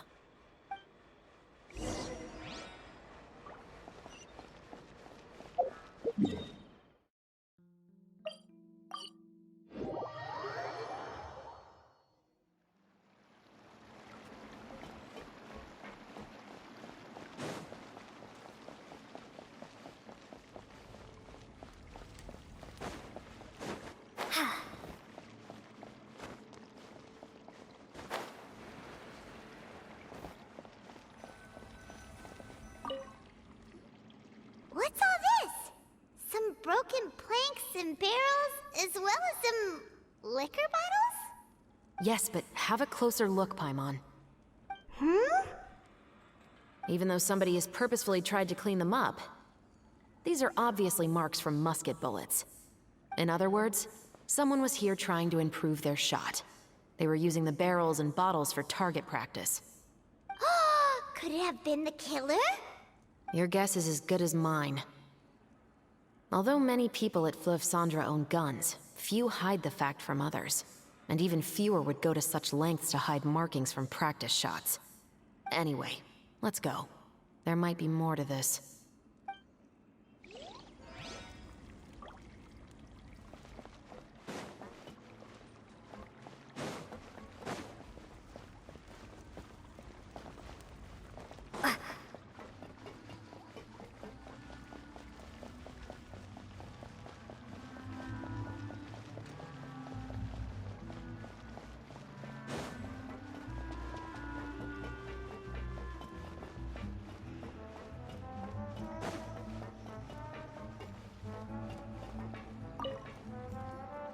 Hello, I'd like to ask some questions. I don't know anything. Don't worry, I'm not here to arrest anybody. You say that now. It's the truth. Here, take this as my guarantee. Wait, did Paimon just see what she thinks she saw? Is the captain of the special patrol bribing a citizen? Seems you're different from the other guards. What do you want to know? Have you heard anything related to muskets in Fleuve Cendre lately? Anything at all? Muskets, huh? All I know is that about 2 weeks ago, we started hearing some loud noises at night. So loud that it's been waking me up. Were they gunshots? Possibly. It's hard to tell around here. Someone's house collapsing, a pipe exploding somewhere, it's all the same. But the noises I'm talking about definitely happened after I fell asleep. Do you know where the noises were coming from? I don't remember clearly. Is it that you don't remember, or that you need to think about it some more? You tell me. Then please, think about it some more. She's giving her even more Mora! The noises came from the end of the Southern Waterway. I came out and had a look for myself, and I wasn't sleeping well, but I didn't dare get too close. That's all I know. All right, I'll take your word for it. Thanks for the pâte de fruits.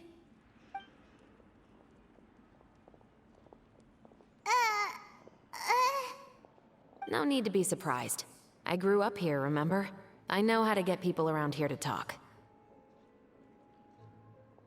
Seems you catch on pretty quick. Now then, let's keep going.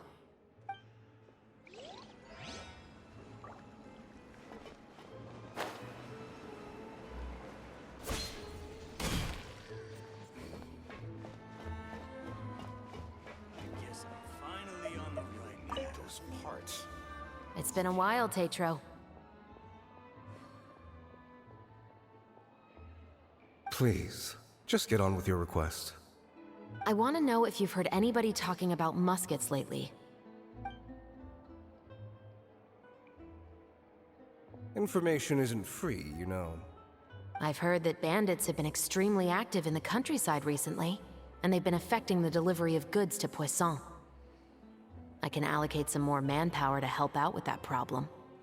What do you say? You're still as helpful as ever. One of our men got drunk at dinner about a month ago and lost his gun. 3 days later, it turned up in the corner here. What's weird about that? He just forgot where he put it, right? This is Fleuve Cendre, my friend. Anything of value left in the tavern won't ever make it to the next day. But that gun turned out to be an exception. It didn't get any new wear and tear on it, and didn't even appear to have been fired. We were quite mystified as to what could have happened. I suspect it came back because the weapon was already known to the guards. You mean, a criminal was afraid the Marechaussee Phantom would use the shot marks to track them down? Maybe. But if that's the case, the culprit really took great care to avoid getting caught. I didn't say anything about a criminal. In Fleuve Cendre, knowing who was killed is as easy as knowing what clothes you're wearing today. It's the guy living in the east side, isn't it? I've never liked him. Every time he's here, he just orders a drink and sits there with a nasty look in his eyes. So, who was the one who lost the gun in the first place? Don't bother. Even if you ask, he wouldn't admit to owning a gun to some strangers. Not to mention the captain of the Special Security and Surveillance Patrol. He's right. I know you grew up here, Chevres. Even though you're on good terms with the Spina, you've still been gone too long. Not many people know you here now, and a lot of people don't like the Special Patrol. I know. So take my advice and don't show your face too much around here. It's for your own safety. I'll come and go as I please, and I'm afraid I'll be appearing more often due to my work. All right. Don't say I didn't warn you. Seems like that's all we'll be able to uncover for today. Paimon feels like we managed to learn a lot more here than up on the surface. Yes. Assuming that everything we found is indeed connected to our suspect, then their timeline was probably something like this. A month ago, our suspect found a gun and took it home to disassemble it. Once he'd figured out its mechanics, he brought it back. In the following weeks, he used some parts to create his own makeshift musket, and took it to the Fleuve Cendre for target practice. Then, a few days ago, he found his target and carried out the murder. Once the deed was done, he left a rainbow rose on the body, just like the scene in the novel. That all makes sense to Paimon, but we're still no closer to figuring out the killer's identity. The deceased was a resident of Fleuve Cendre. It's said that he was a poor, solitary man.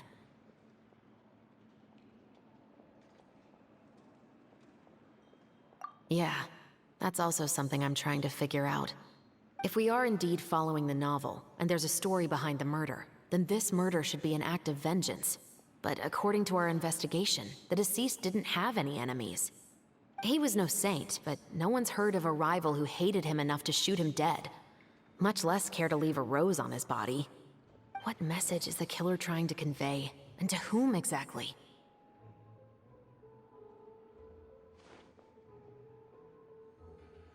We've thoroughly investigated that possibility. He claims to have spent the whole day at the Opera House on the day of the murder, and the staff there have confirmed his account. Okay, so he has an alibi. Not only that, he lacks a credible motive as well. He has a family of his own, and both of his parents are still alive. I've looked into his records. He was adopted at the age of 6, and all the proper procedures were followed. There are also records of him at an orphanage before then. In the story, the mother of the 2 musketeers was murdered after the children turned 10. Of course, he could have changed the children's ages, but I don't want to assume anything without evidence. More importantly, I've also had a chat with him in person. He didn't seem like the kind of person who would pull the trigger to kill a man. Then, what should we do now? We have all this new information, but it doesn't help us move forward. Investigations take time. I didn't expect us to catch the culprit in just a single day. How about this? Let's spend the next few days filming with the crew. We can continue the investigation once we're done with the film. I'm sure that given time, new leads will present themselves. Wait, but weren't you saying Intel is like small, remote islands in the middle of the sea just a moment ago? Wouldn't you just miss them if you were to stop looking? Ah, but the book had more than one reference to the islands, Paimon. Oh? What else did it say then? As long as you spend enough time sailing through the fog, you'll eventually come across an island.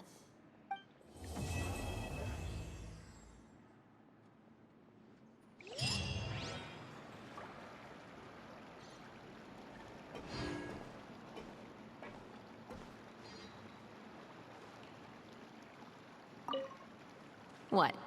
Never thought that the captain of the security and surveillance patrol could come from the Fleuve Cendra?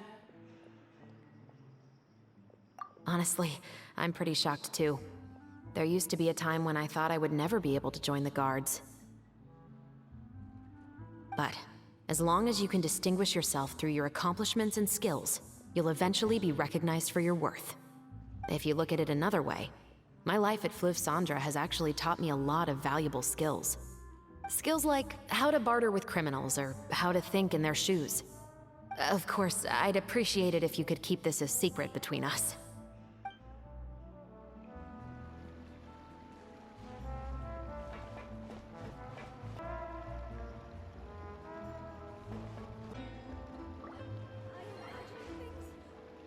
It's filming time again! Our schedule is jam-packed for the next couple of days, too. We've got so many different locations and sets to cover. Anyway, let's head out and meet up with the others.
Everyone, we're looking to wrap with our 2 main ladies today.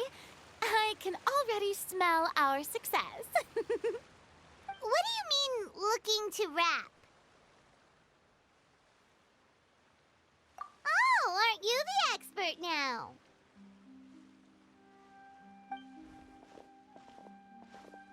This upcoming scene is the 2 musketeers' final confrontation with the Baron. There will be quite a bit of action, but no choreography beyond what we've already rehearsed. Anyway, get ready. Lights, camera, action! The view is beautiful tonight. It reminds me of that fateful night 10 years ago. And now that I've said it, I can even make out the faint fragrance of herbal tea in the air. Enough, villain! It's time that you pay for the death of our mother! My dear Iris, have you forgotten your manners? How can you speak like this to your own father? I'd sooner swallow all of my teeth than call you father. What did I expect? Seems the daughters have turned out to be just as obstinate as their foolish mother. In this world, Mora and status is everything. She thought she could blackmail me using her children and force me to grant her recognition and concessions? Ah, how naive can a woman be? Mother never asked a single thing of you. All she wished was for us to live a peaceful life, just like the others. It was you who personally brewed the poison of prejudice and sent Mother to her death. Compared to that deadly poison, the 2 bullets that will soon pierce through your heart will be like sweet mercy.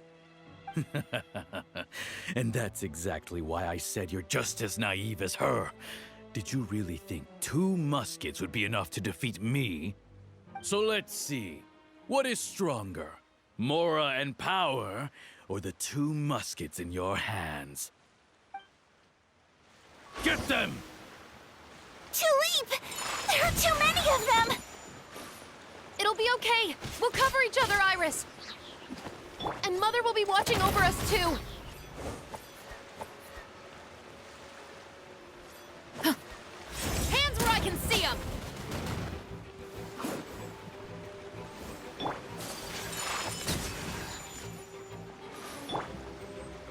Stop right there!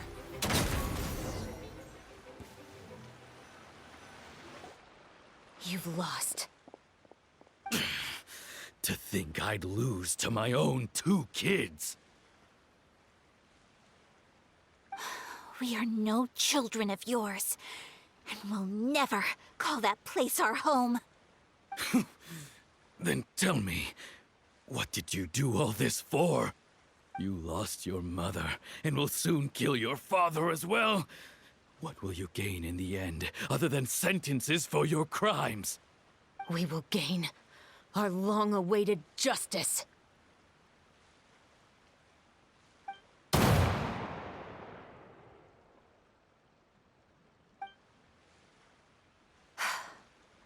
It's over. Finally, it's over.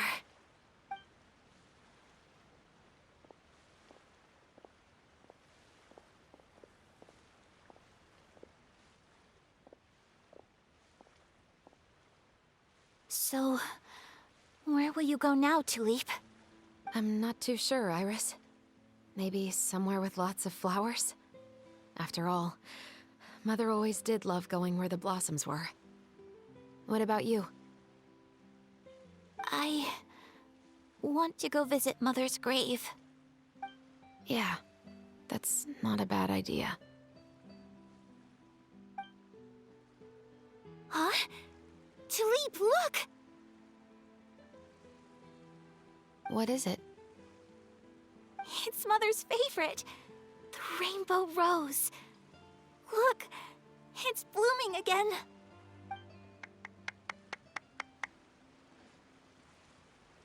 Excellent! That was beyond mesmerizing. Even I didn't expect the scene to go so well. And we got it in a single take. All right, everyone. We've got a wrap for Tulip and Iris. Congratulations, Ayaka and Chevres! Thank you. I didn't expect our parts to wrap so quickly. I wish I could savor the experience for just a bit longer. Paimon totally understands. Paimon's not ready to say goodbye to the clapperboard either. Filming has really been a lot of fun. You were great too, Chevres. The way you said, long-awaited justice. It gave Paimon chills. That is indeed my favorite line in the whole book. I still remember trying to act it out in my room the first few times I read it.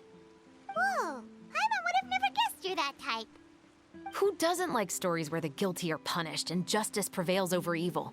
Don't forget, I'm the captain of the Special Security and Surveillance Patrol. Captain, I have something urgent to report. Please excuse me, everyone. I'll be back in just a moment. It's okay, don't worry about us.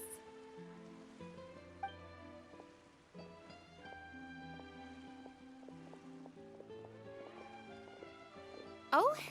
Was she whisked away by work already? I was just about to tell her how great she did. It seemed like some urgent official business. Then perhaps we should thank the stars that we were able to wrap both of your parts so quickly today.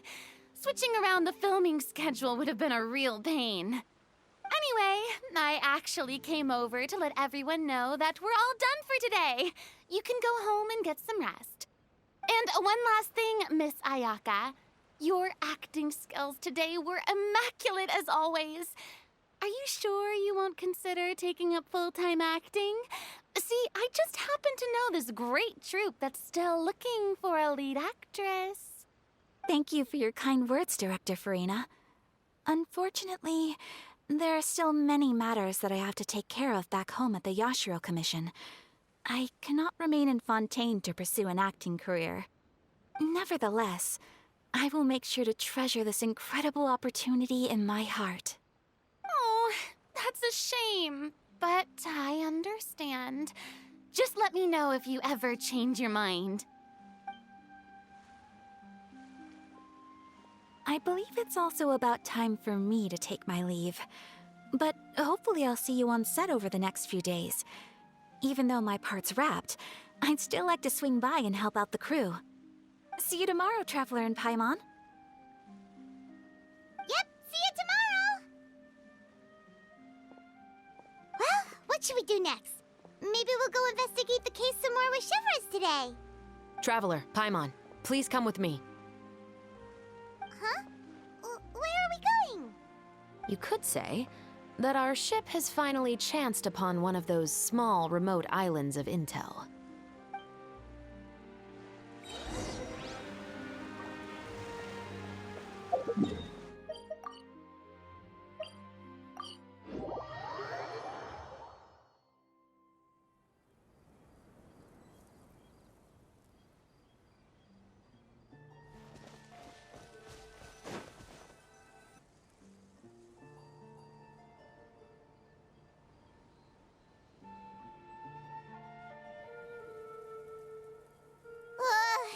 Paimon's exhausted.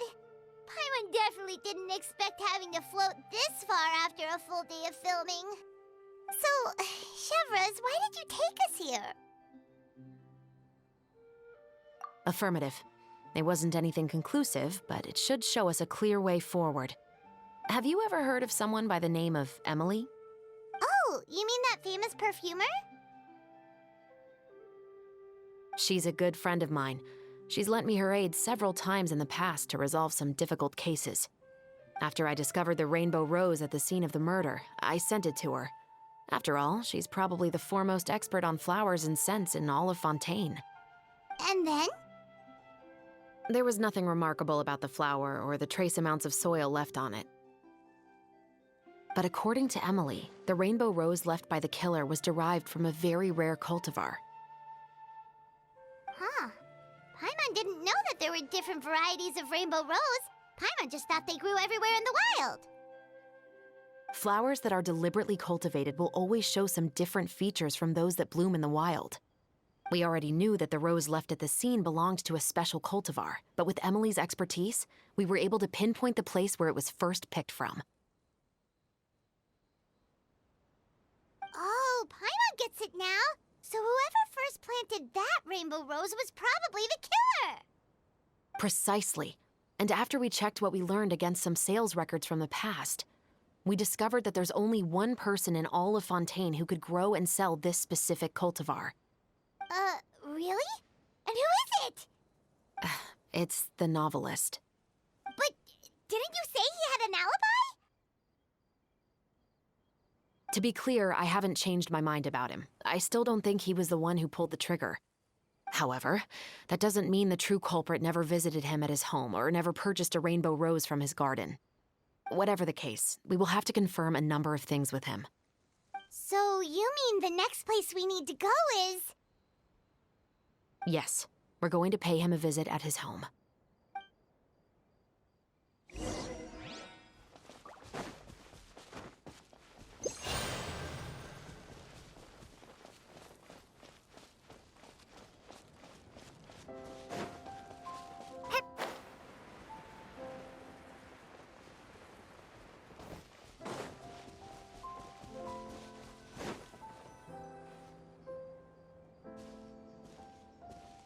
That should be his house.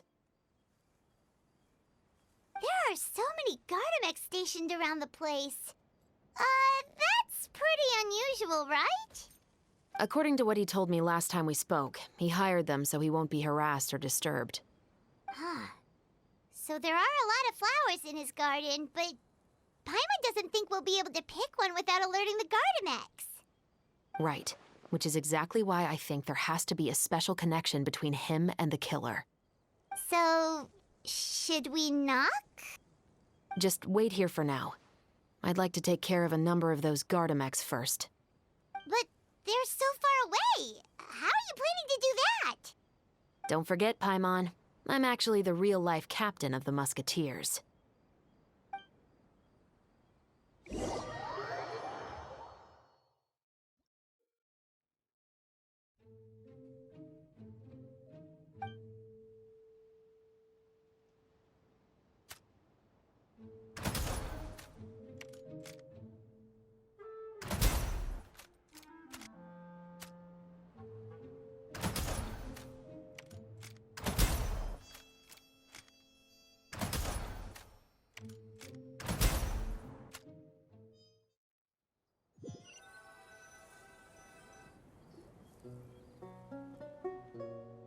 All clear. Let's go. Wait! Paimon's a little nervous now that we know he could be the killer. Can we go over our plan of action again? I'll go knock on the door and make sure it's safe inside. Once we're sure that we're in the clear, I'll ask him to come with us for a quick round of questioning at the guard's headquarters. But can't we just arrest him? We still have no evidence that he's the killer, or that he lent the killer any direct aid. Still, it would be appreciated if you could pick a rainbow rose from his garden for me while I'm talking to him. It'll help the Marachose Phantom confirm Emily's theory. Sure, no problem. Just be careful, Chevreuse.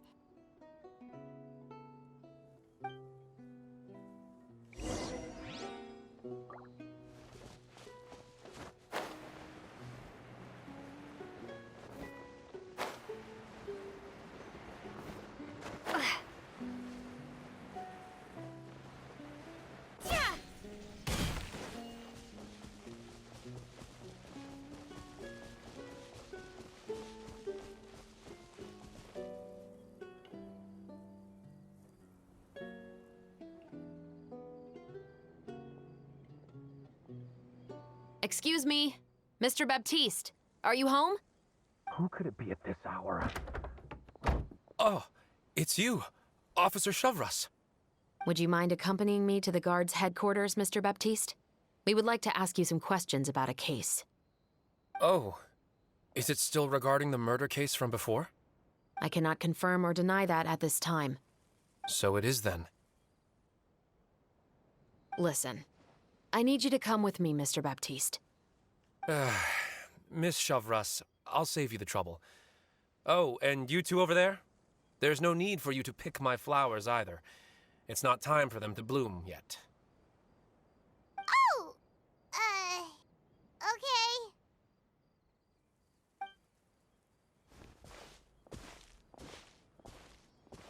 By saving me the trouble, you mean...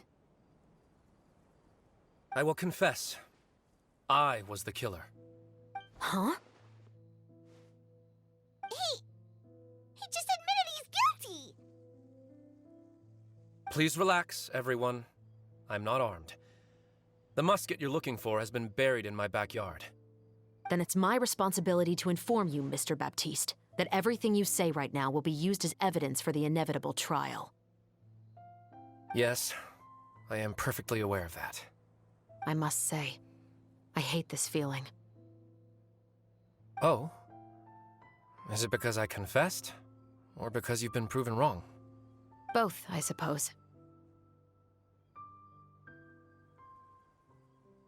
For the same reason as the one I wrote out in my novel, of course. I did it to exact revenge. I know you haven't figured out the link between the two of us. Had you done so, I'd have been taken away to the headquarters a long time ago. But that won't stop me from always remembering his grotesque face. After all, he was the one who killed my mother. Your mother is still healthy and well. You know, I was adopted as a child. I was referring to my birth mother. That was never recorded in the orphanage's records. Please forgive a 6-year-old child for concocting some lies to protect himself after watching his mother die right in front of him. So, your novel, it was like a record of your life? No, of course not. It was a work of fiction with many embellished parts. But I am indeed the illegitimate son of a wealthy and influential man who abused his power to murder my mother. That part was 100% real. But the man you killed didn't have a Mora to his name.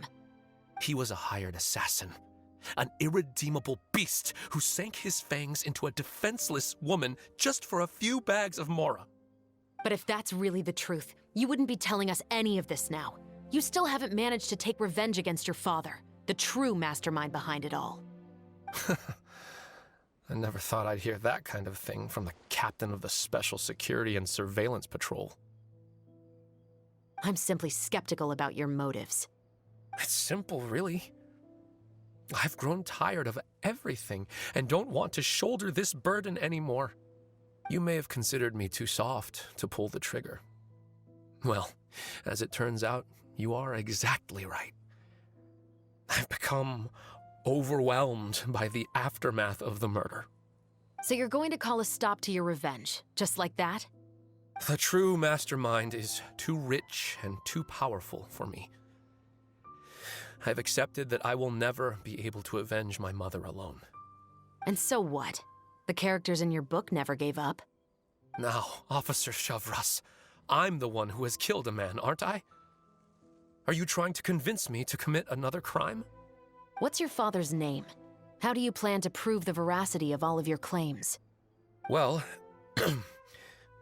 I'd like to speak with you privately. Sure. Why don't we speak privately at the guard's headquarters? No, it has to be here. I must ensure that we won't be overheard. Fine. Let's talk here. When I said won't be overheard, I meant by anyone. I would like to speak with you and you alone.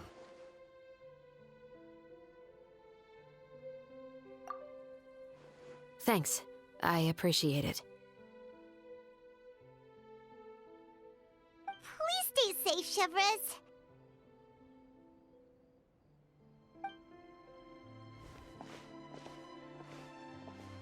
All right. Let's hear it. Will you really believe what I'm about to say? Well, that depends on what you're going to tell me. Fair enough. Fair enough. Then listen closely.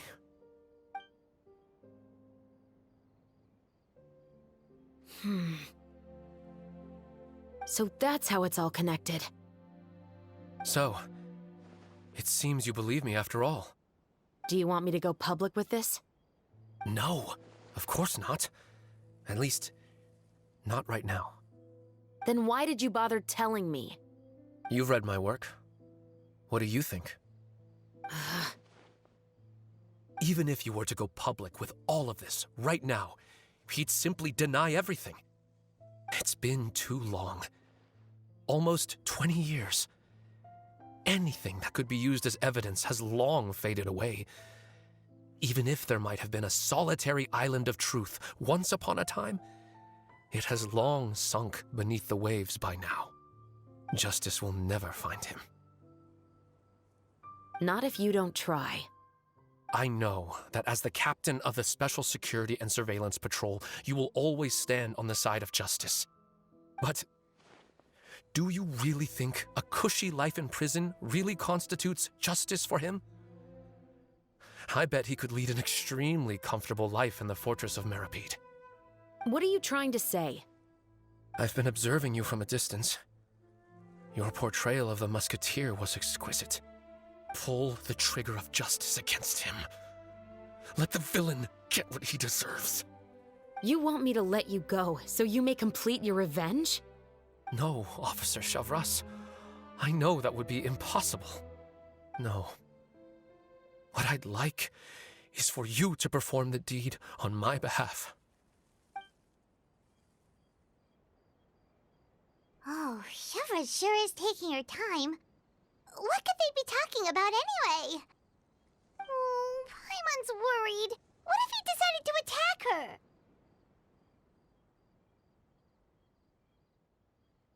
Oh, you do have a point. Still, do you have any idea who the rich person might be? And why the novelist doesn't want us to hear what he's saying to Shivras? Sorry to keep you waiting, you two. Hey, how did your talk go? I've already sent someone to escort Baptiste back to the headquarters for questioning. He wasn't lying about the musket. It was indeed buried in his backyard. But what about the name? Did he tell you the name of the rich guy? Yes, he did. But for now, I have to return to the Special Patrol. There are still a few loose ends I need to tie up.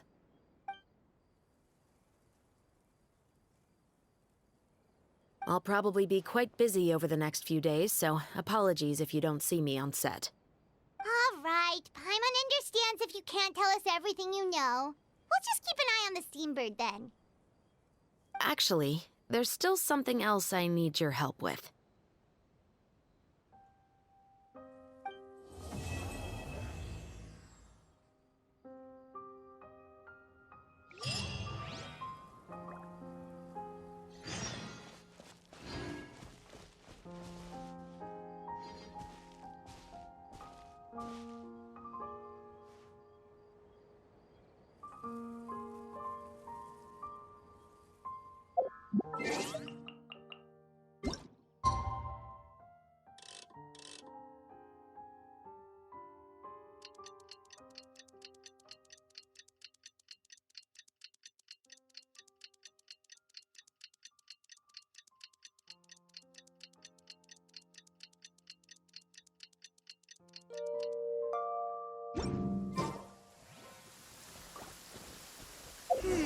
We haven't seen Shivra since that night at Baptiste's place.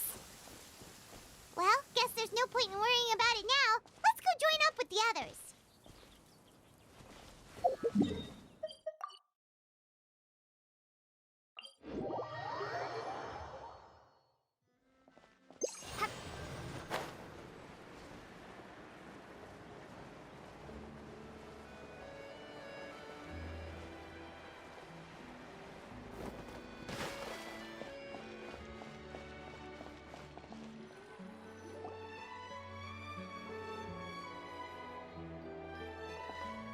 Good morning! Hayaka and I were just talking about you. Is Shevra still not joining us today? Probably not. We haven't seen her either. Huh? That's such a pity.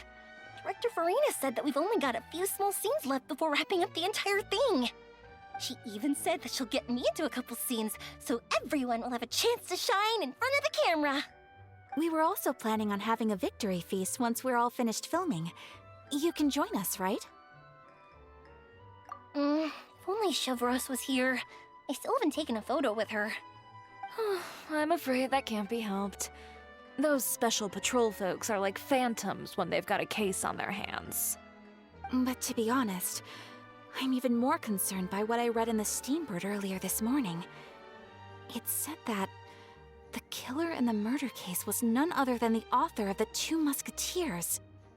Oh yeah, I heard about that too.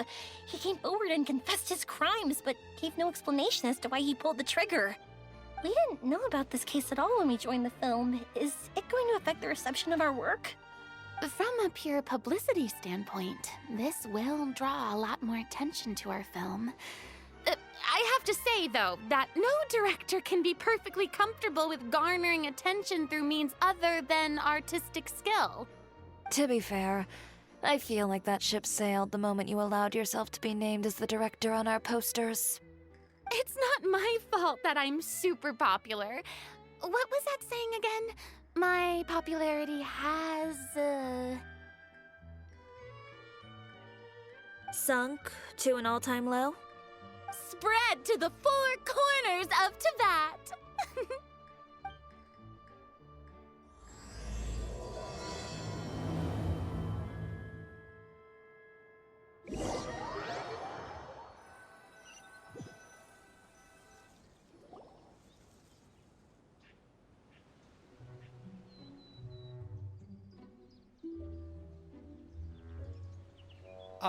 Excuse me, everyone.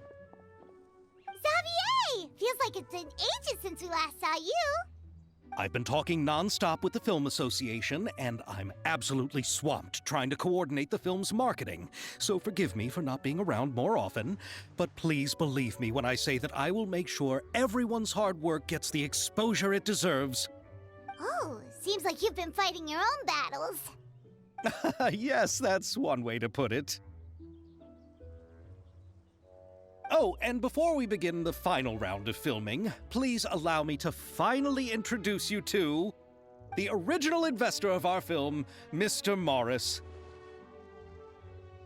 A pleasure to meet you all. Yes, glad to make your acquaintance, Mr. Morris. We've heard about the issues you've encountered with your financial situation, and genuinely hope that things have taken a turn for the better. Oh, well, the situation has indeed improved somewhat. Don't worry, Mr. Morris. Accidents and last-minute challenges happen all the time. There's no need to blame yourself over it. The good news is that we're almost done filming now, and I would even say that this is the best story I've ever seen. Is that so? I say that's great news. All right, now that we've gotten all the pleasantries out of the way, let's get this show on the road. We'll mostly be filming typical people and scenery from the streets today to improve the sense of environmental ambiance in some parts of the film. Oh, and there'll be a cameo for Mr. Kamisato and Miss Yoimiya as well. They'll be used to show outsider perspectives on the fates of the two musketeers. That's right. Ayato should be here any minute. Excellent! Then let's start with the scenery shots. Camera and clapper loader, you're up. Yep, we'll be ready. Remember, all we need are some wide zoom shots of the streets. If you happen to find some particularly lovely patches of flowers and grass, feel free to grab some close-ups of those as well. Ready? Lights! Camera! Action! Okay, now move the camera slowly. Try to focus on that. What's wrong? Just adjust the focal length a bit. Something the matter? Huh? But wasn't it working fine for all the days before? Veronique, can we try a different camera? No problem. How about this one? All right, let's give it another try. Lights! Camera! Action!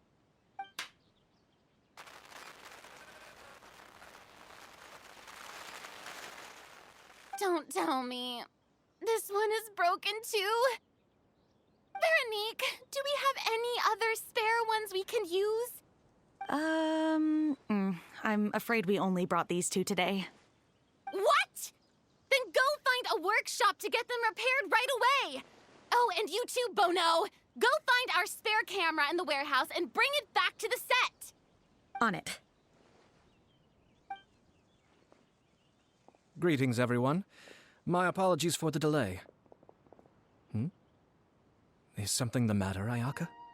It seems like there are some issues with the filming equipment today. We're stuck for the moment. I see. Well, let's not just stand here twiddling our thumbs. Actors, to the makeup booth. We'll start on the next scene as soon as we get a working camera. The people at the workshop told me that the part which holds the lens in place seemed to have fallen off. That's super strange. It was perfectly fine just yesterday. Well, no time to dwell on that now. Let's get back to filming. Ahem! Quiet on set! Places, everyone! Lights! Camera! Action! By the way, have you heard about that recent murder case? Yes, I have. It seems that they've caused quite the commotion in the city. I heard that the chief of the guards is so mad about not catching the culprit that he's about to explode. Oh? I find that quite hard to imagine, considering how he already looks most days. Director, we have a problem. Oh, we're in the middle of a take! Couldn't you wait until we wrapped up this scene? No, Director, our film, all the finalized film that we've been keeping in the case has disappeared. Oh, wait, well, what did you say? Mr. Bonneau, please take me to where the film was kept right away. I'm coming too. No, Yoimiya, you have to stay here. Oh. Okay, listen up. Everyone who's not working on this current scene can go with Bonneau to look for the film. Everyone else, stay put and wrap up the scene. Unbelievable. How could all these problems happen in just one day? We're back. How did it go? Did you find the film? We found it in the sewers. Huh? In the sewers? Is the film still okay? We discovered it just in time, so we should still be able to salvage it. The others are checking now to see if we lost any specific scenes. You scared me for a moment there.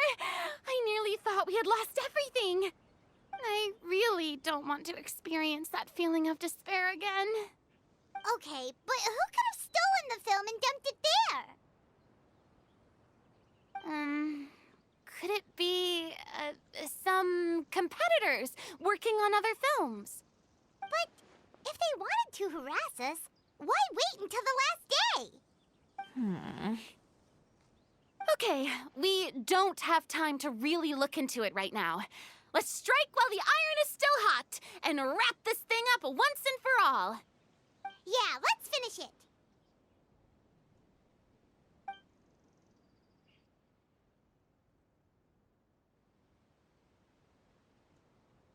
I would like to officially announce that our entry to the festival, The Two Musketeers, has now concluded filming! Paimon is spent. It's so late already. Even though the filming process proved to be extremely challenging, everyone provided valuable and unique contributions to the final product. Thank you all for your dedication and support. And just like Director Farina, I would also like to extend my most heartfelt thanks to all of you. Really, you've all helped me so much. All right. Let's save the awards speech for later, and hopefully also get some rehearsals in before the real thing. Anyway, now it's time to party! Let's all make our way to the beach and have a celebration feast so loud and fun that even the blubber beast will want in. Party! Paimon wants to party!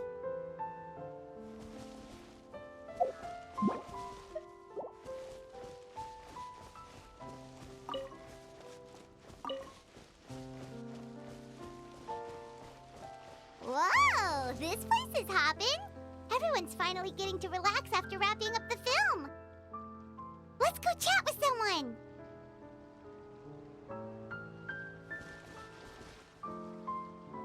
Have you ever seen a fireworks show, Mr. Morris? It's pretty amazing. I'm afraid I haven't, but I'll take your word for it.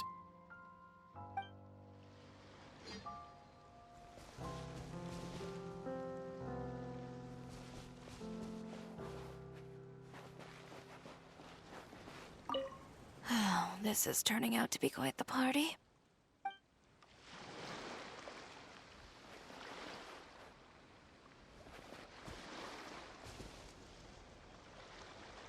I was thinking, if this film turns out to be a success, could I ask the two of you to stay and be a part of my crew?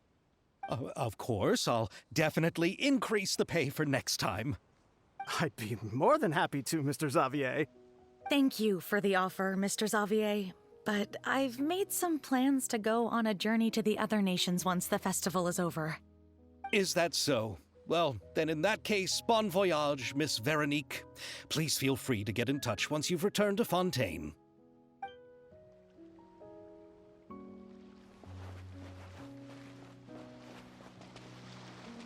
Hey,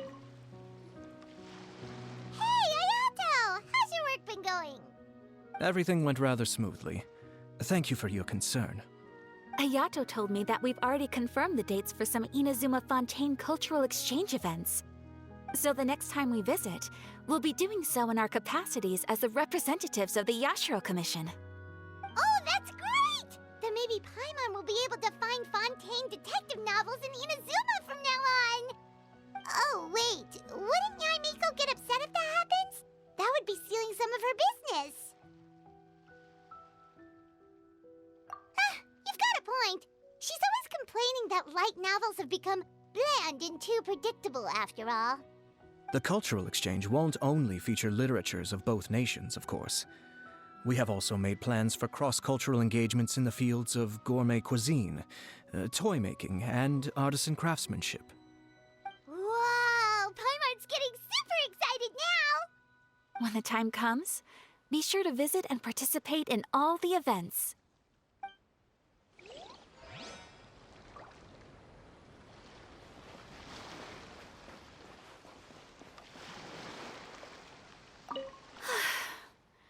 I wish we could have spent some more time here.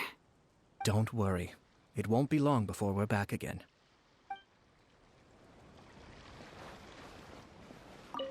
Oh, this is turning...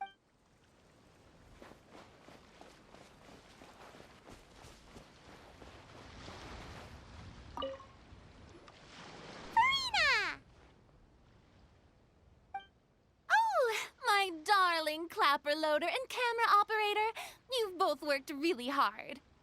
Paimon thinks you worked even harder than us. Honestly, Paimon was getting a little tired of playing with the clapperboard by the end of it. Worst of all, Paimon started having dreams of you shouting, "Lights, camera, action!" into Paimon's ears. The actual dream can't even start until you've yelled that.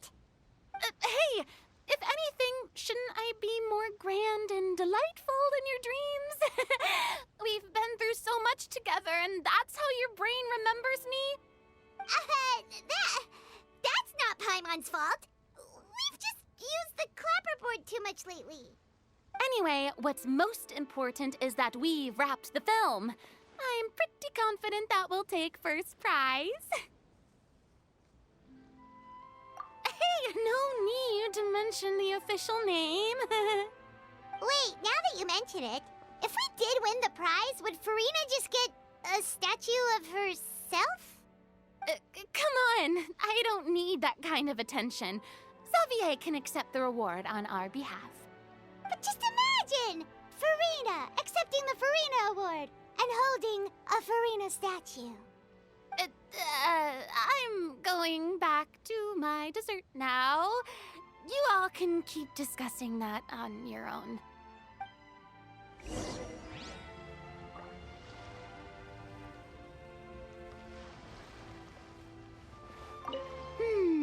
What kind of dessert should I try next?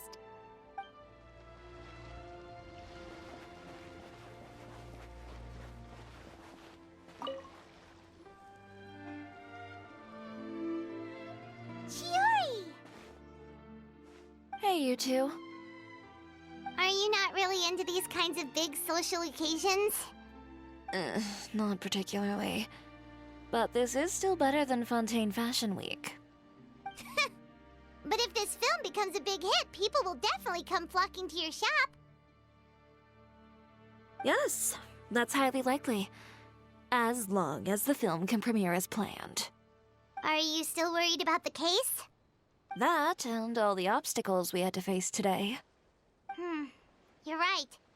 It's as if all our bad luck just manifested at once. But why today of all days? No. No, it's nothing. We've already delivered the film to the editors, so there should be nothing more to worry about. How are you doing, Mr. Morris? You having a good time? Well, you could say that. Do you happen to know when the party is scheduled to end? Judging by how much fun everyone's having, I'd say probably not until well after midnight. Is there something that you still have to take care of at home, Mr. Morris? Oh, well, I'm just not a late night person, so I might take off shortly. Oh no! Silly me. I almost forgot something super important. Oh, what is it? I prepared a whole batch of fireworks for the party, but I forgot to bring them over from the warehouse. Fireworks, you say? Well, that's, truly a pity. Sorry things didn't go as planned. Could you help me carry them over, Mr. Morris? I won't be able to fetch all of them by myself. Me? Are you sure that you can't find anyone else? I just wanted to make this a surprise for everyone. The warehouse isn't far from here. We'll be there in no time. Pretty please, Mr. Morris. These are some of the best fireworks I've ever made. So I also want you to see them before you leave. They're stunning. I promise that they'll be a once-in-a-lifetime experience that you'll never forget. But... It's okay. Just come with me. If we're sneaky enough, nobody else will see us leaving. All right. The warehouse is right over here. I moved the fireworks there in advance, so it shouldn't be too much work bringing them back. It's still a ways away from the party. Sorry about that, Mr. Morris. It's probably because I'm used to carrying fireworks all the time, so it doesn't feel like a lot of work to me.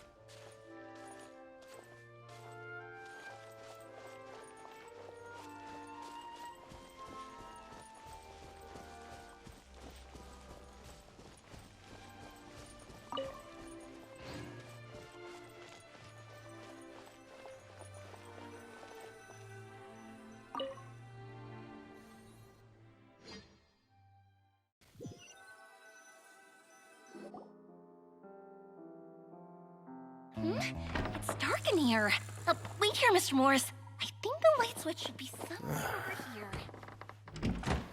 Why did I have to get roped into this?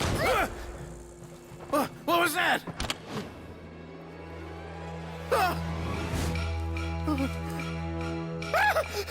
Who's there? Get me out! Get me out of here! Did you really think you'd get away, Morris?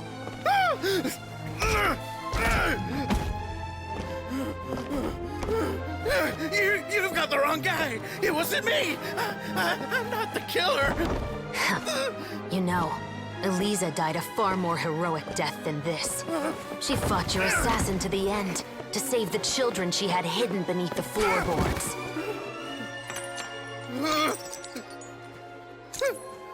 That is Eliza's pendant. The one with a photo of you two inside. The one you gave her. Ring any bells? It's a fake! It has to be! There's no way! No way your assassin didn't destroy it, you mean?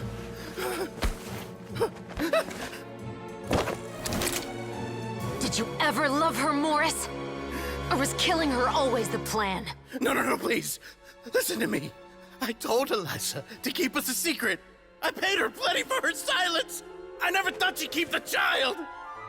Everything was gonna come out, and I had no choice. She forced my hand. No! I'm begging you. I have money. Just name your price, please. You can keep your Mora, and you can go to hell.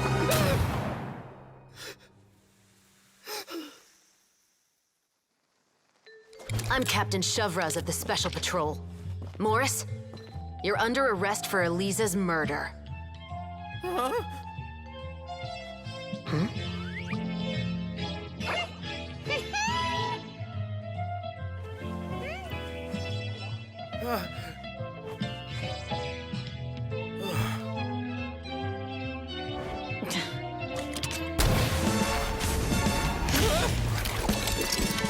under arrest too, prop manager Veronique. Or perhaps I should call you the Second Musketeer.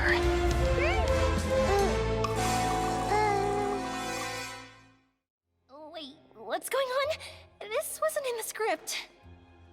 Drop the gun, Veronique. Why? Why would you keep me from exacting revenge on this heartless monster? Drop your weapon. This is my final warning.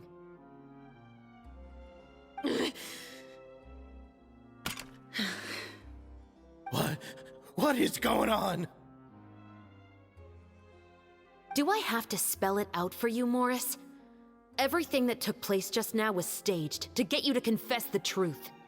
But this last part is all improv, of course.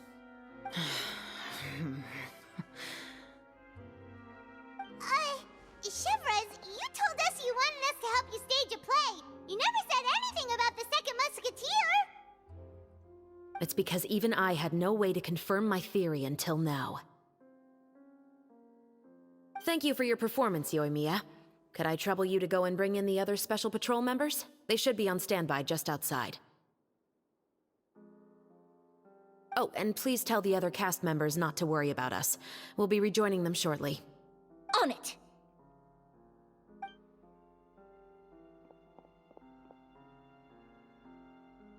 So what do you think, Morris? Care to talk about what happened 20 years ago? My patience is limited, you know. Don't force me to take you back to the interrogation room. I'd wager that you wouldn't last for more than a minute in there. With the recording we made, you have no chance of winning in court. Cooperating with us now is the most practical move. All right. I'll talk. I hired an assassin to murder Elisa. She once worked as a maid on my family's estate. She was very beautiful, and after some time I fell for her. We kept our relationship a secret and carried out an affair for some time, but it wasn't long before she became pregnant. And if my parents ever found out, they would have stripped me of my inheritance and status, driven me out of my home. I also didn't expect Elisa to insist on bringing the pregnancy to term. She even asked me to leave my family and travel far, far away with her. She believed that you were truly in love with her. I didn't have a choice. I gave her a large sum of mora, told her to leave the family and to get rid of the baby. But then years later, she sent me a letter. There were photos of 2 children, and she even asked if I could find some time to visit them. Huh? 2 children? Paimon thought Baptiste was the only... you mean... Even if she had the children against your will, you could have just ignored the letter entirely. Why kill her? I had just gotten engaged to be married to an heiress from another wealthy family. So if anyone were to find out about Elisa, my life would be completely ruined. I didn't have a choice. No. You always had a choice. You just made the wrong choice. Again. Do you know how it feels to watch your mother be killed right in front of you? My brother and I were hardly even school age yet. We were hidden beneath the floorboards, grasping each other's hands like a lifeline. We were so terrified that we didn't even know we could ever take a breath. All we could do was to watch Mother try to fight back, and then collapse to the floor. Even after the assassin left, we were still too terrified to leave our hiding spot. We thought that he might come back. It was only until the next evening when we finally climbed out and gathered around our mother. But she had already become cold and stiff to the touch. You made up your mind right then and there to bring this case to light. Not only that, we resolved to get our revenge. And that's why you became the Musketeers.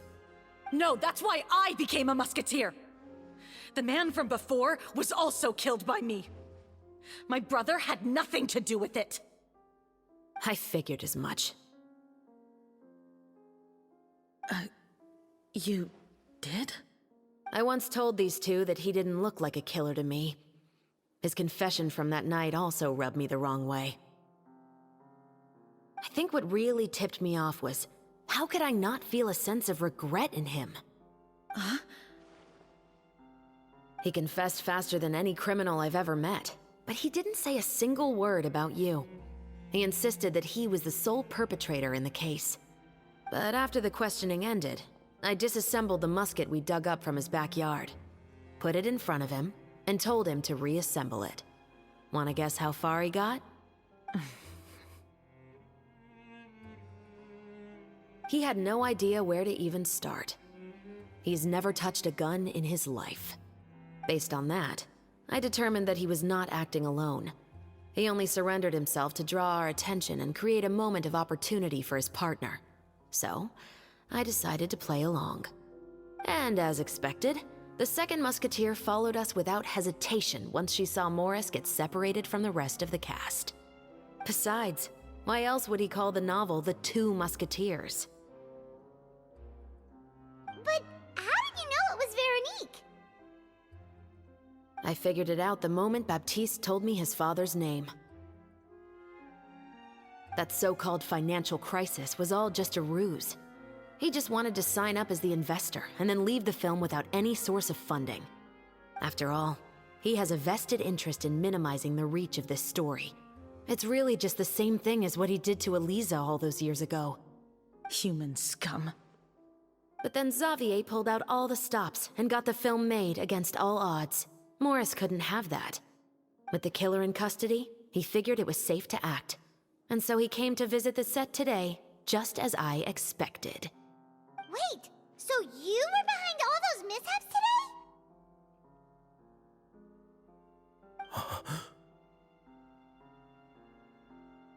As for the identity of the second musketeer, I assumed they'd probably stay close to Morris and look for an opening. And if they already knew that Morris was the film's investor, then that narrowed the list of potential suspects as well. Furthermore, being the props manager would allow the culprit to avoid scrutiny by purchasing mechanical parts in the name of the crew. With that hypothesis in mind, I went back to check Baptiste's orphanage adoption records. Guess whose name I saw on the same page, just a few lines from his. My brother. He trusted you. As in, he trusted me to perform the deed on his behalf? He trusted you to stand on the side of justice. I am. I thought you could do it as well. Oh, the look on your face when you told him to go to hell.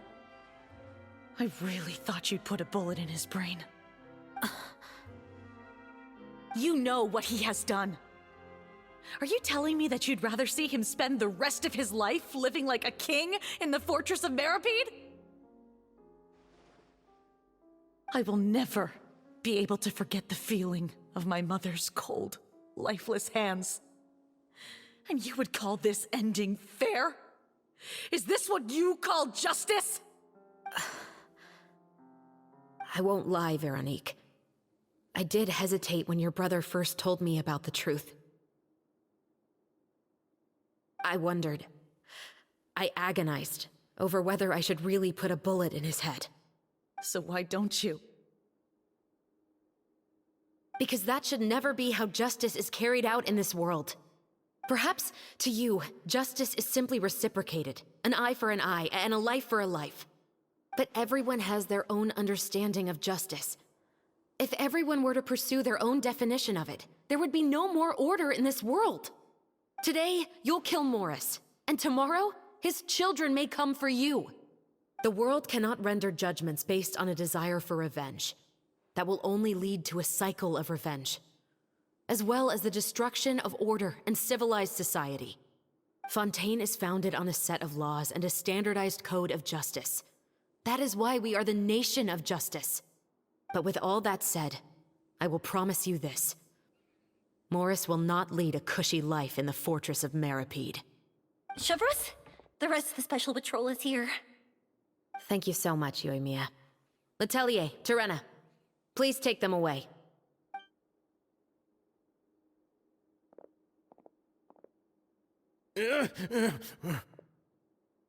I still can't agree with your reasoning. I know. Justice has not been delivered. At least, not today.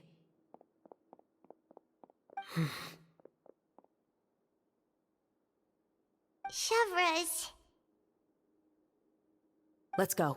We should give an explanation to the crew. Thank you for your concern. I'm fine.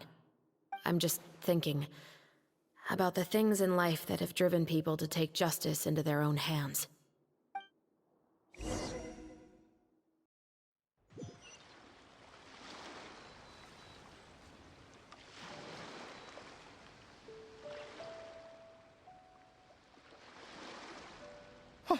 Who would have thought Morris would turn out to be... I'm at a loss of words. How could he have done something like this? I'm just glad that you're all safe and sound. Who knew that such a labyrinth of cases would be behind this story? Well, what should we do now? We have a finished film, of course, but should we still go ahead with the premiere? What do you mean? Shouldn't you be even more motivated to spread the word now that you've learned the truth? Chiori is right. I'd also like more people to see this story for themselves. But the real ending of the story seems to have deviated somewhat from the one in the script. Is that still acceptable to you, Miss Chevres? The call is yours. We still have time to reshoot an ending if that's what you'd like. No, it's fine as is. I like what we have for the catharsis. Romanticism is what gives works of art their appeal. Fiction is able to explore means of restitution that could never work in real life. Just like the real world, the world of stories also has its own set of rules and justice.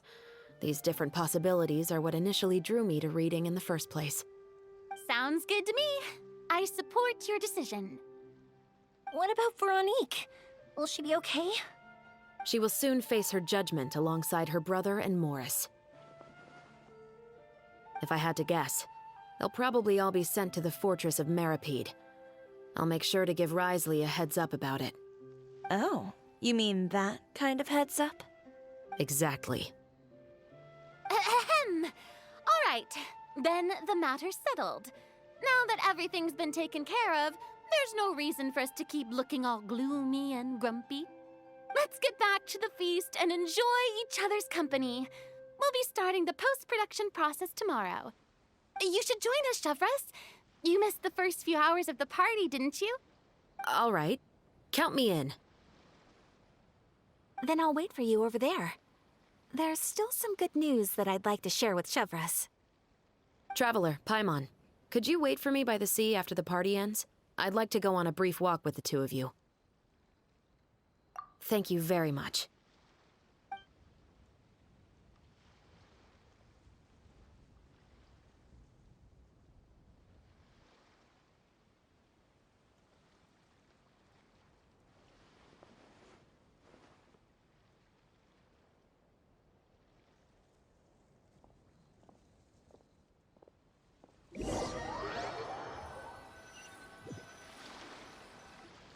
Sorry for the wait. Oh, we weren't waiting long at all. Is there something else you wanted to tell us? No, I don't have anything new to share. I just felt that since you were my investigation partners, I should have another conversation with the two of you.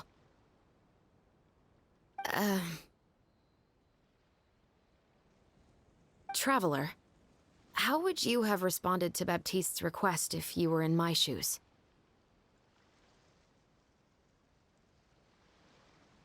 Is that so? Well, thanks for sharing. When I was young, my father often took me here to swim. We'd come rain or shine, even when it was freezing cold. He told me that swimming was the best activity to train one's strength of will. You could never give up before reaching the shore, especially when the water was cold. Oh? Why's that? Because the moment you give up would be the moment you die. At that point, I still hadn't received my vision. One winter, the chilly wind felt almost like knives on my skin, and the seawater was so frigid that it numbed my toes the moment I stepped in. I cried and begged my father to spare me from having to swim across, but he wouldn't listen. He used to be a member of the Special Patrol as well. You could say it was his way of educating his children. That sounds awful. When he saw that I wouldn't stop crying, he just picked me up and tossed me into the icy water. The bone-chilling cold took away my senses. I couldn't feel anything but fear and rage. I waited for my father to save me, but one look and I knew he'd already started swimming for the opposite shore. I realized that if I were to give up, I really would die right then and there. I used all of my strength to try and catch up to my father. Those few minutes felt longer than my whole life up until that point. I did, however, make it to the other side. I've never felt afraid about anything in my life after that, nor have I ever cried again. That way of teaching would have never worked on Paimon. Yeah, I don't think that was the right method for anyone. It's just that, working now as I am in the pursuit of justice, I still sometimes feel like I've been tossed into that winter sea all over again. The anger and the helplessness. Chevreuse. But the worse I feel, the more I know to never give up. The alternative would be to forever lose myself among the waves. Anyway, how about a race? Neither of us will drown, but we can still see who swims faster. You guys go ahead! Paimon will grab the clapperboard to mark the start of the race.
Whoa, that felt good.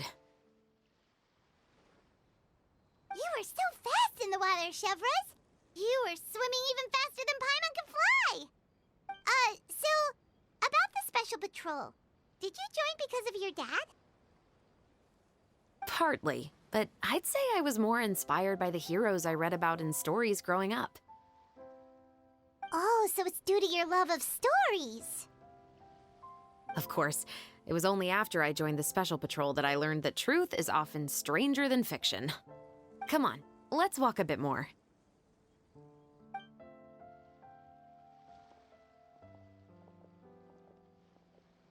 To be honest, I do sometimes question whether the decisions I make are the right ones. But I know that no matter what, I must keep swimming. Because the only thing I've got my eyes on is the shore in the distance.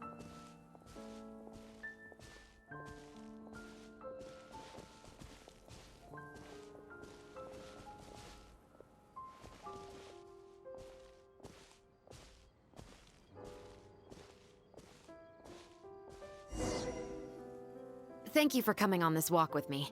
I feel a lot better after getting all that off my chest. Huh.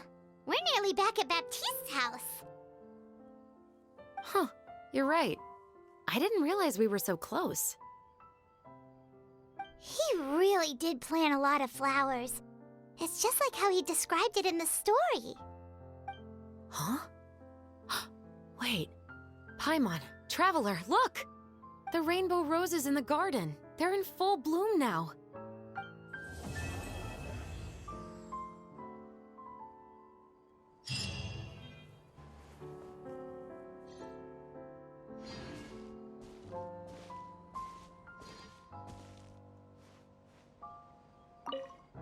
Even though it's a bit late, I must thank you for investigating this case with me.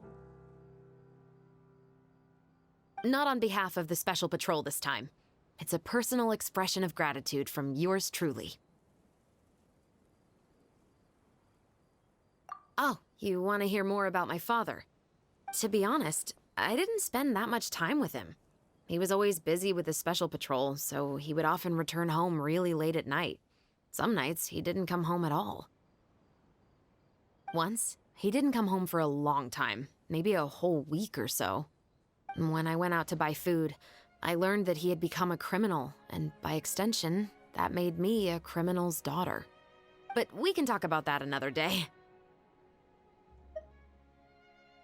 I actually have a lot of sympathy for Veronique and Baptiste. I can understand the hatred they feel for their father.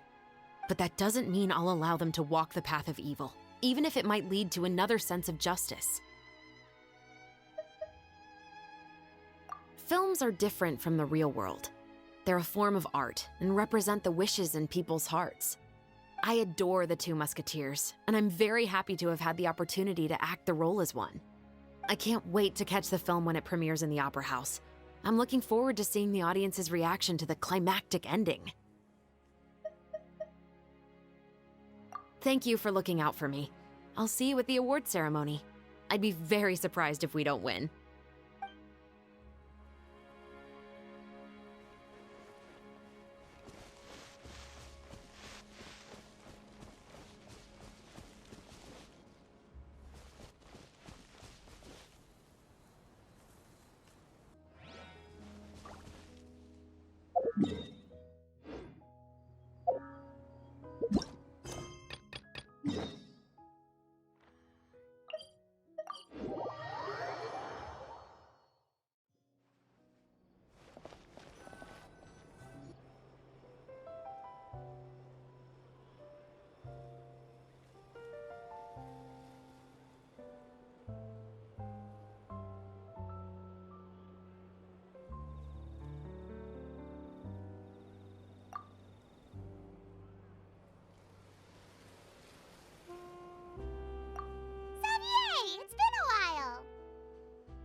Hey there, you two!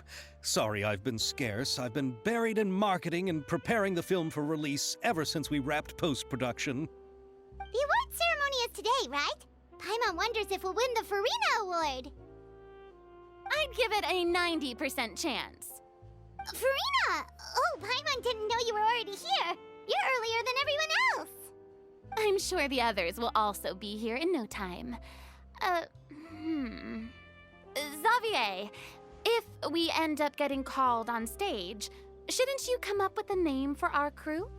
What? But we don't even know if we're going to win. I wouldn't want to jinx our chances by celebrating early. Just open your eyes!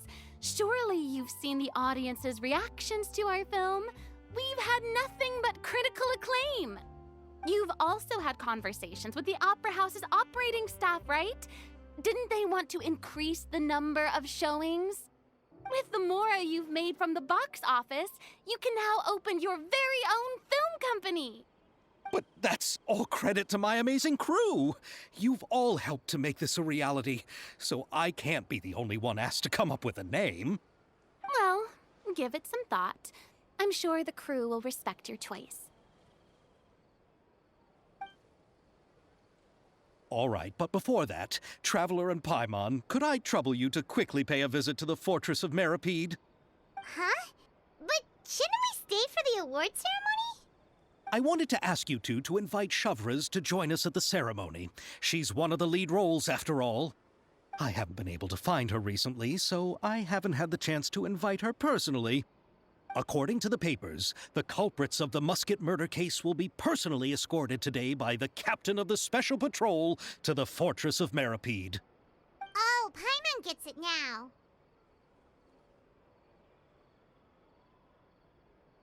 Yep, just wait here, Xavier, and maybe try to come up with a few snappy-sounding names. All right, then I'll leave you to it.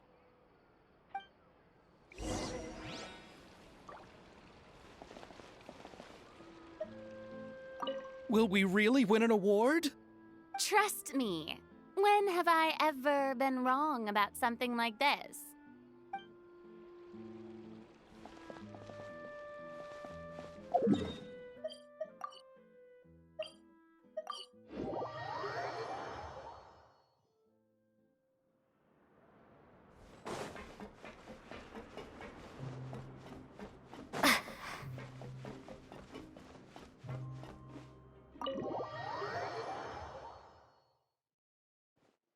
This is as far as I'll be taking them. I'll leave the three of them to you now. Got another errand to run? Something like that. I'm expected at a party. Now that's something you don't hear every day. Found a new pastime? No, it's just a special occasion. Shavras! Risley! Festivals really do bring people together. It's been a while since I last had so many visitors at the Fortress of Meripede. Call it the festival spirit, I guess. Yeah, you could say that.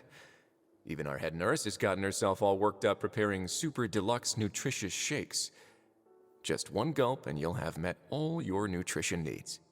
Were you talking about work just now? We've already finished discussing everything.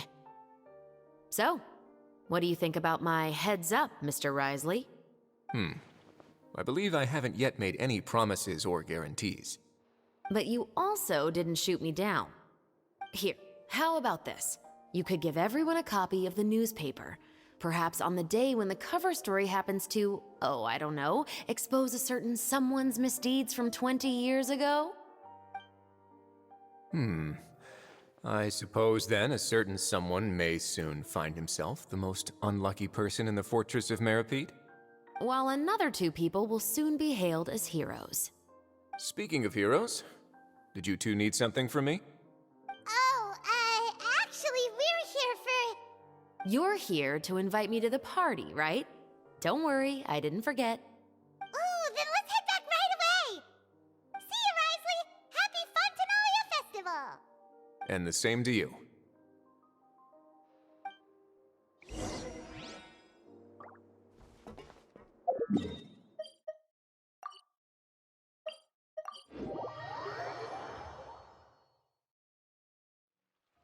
And the winner of the Farina Award for the first Fontanalia Film Festival is... the Two Musketeers!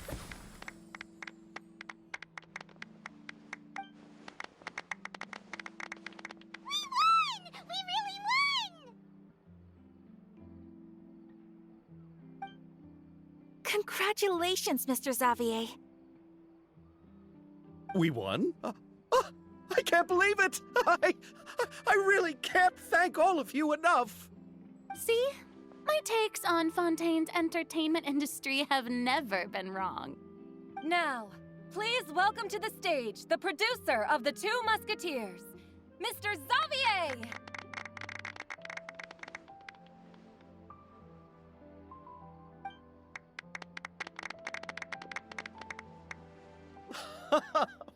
Thank you! Thank you all so much for your recognition and support.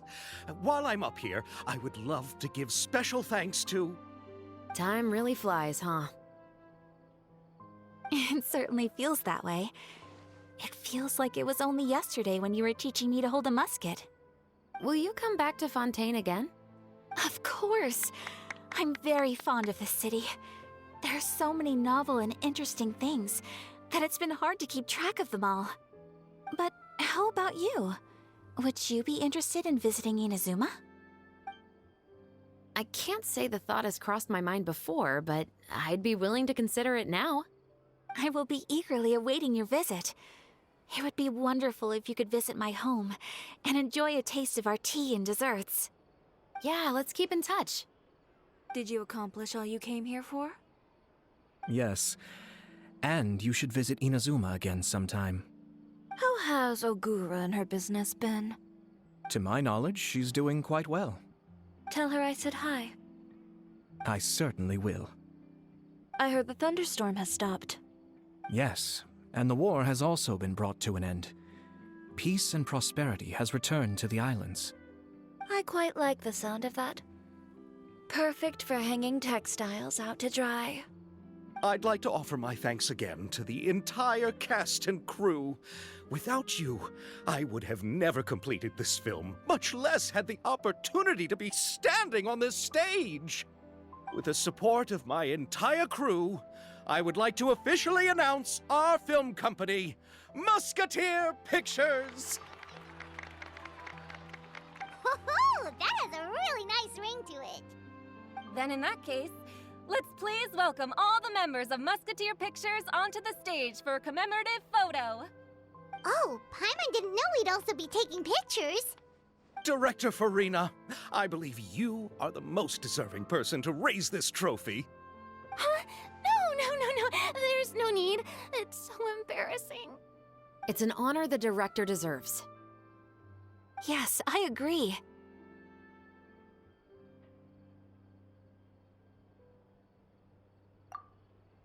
Just accept that you're not getting out of this.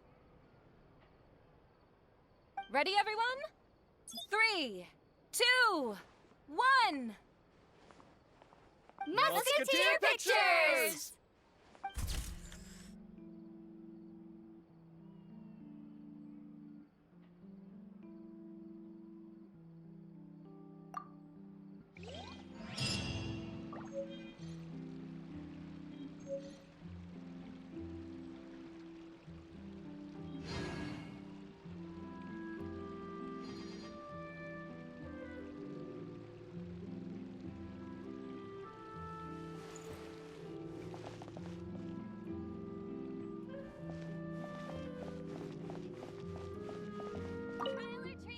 Lady Farina, please allow me to take just one more photo of you. I would also love to get your autograph, just as a memento of our time together on the crew. Hey, I've had enough of the camera flashes from when we were all up on stage. But, Lady Farina, you are the best director I've ever met! The most photogenic maiden in all of Fontaine! This kind of lively and celebratory setting is exactly where you shine. I believe all photographers would agree. Come, the brightest star of our land! Show us your light! The camera is waiting to sing praises of your beauty!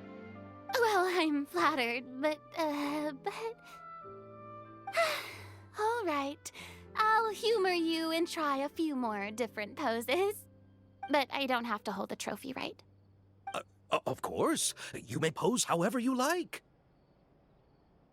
Thank you so much. Thank you so much. By the heavens, my luck has been beyond belief.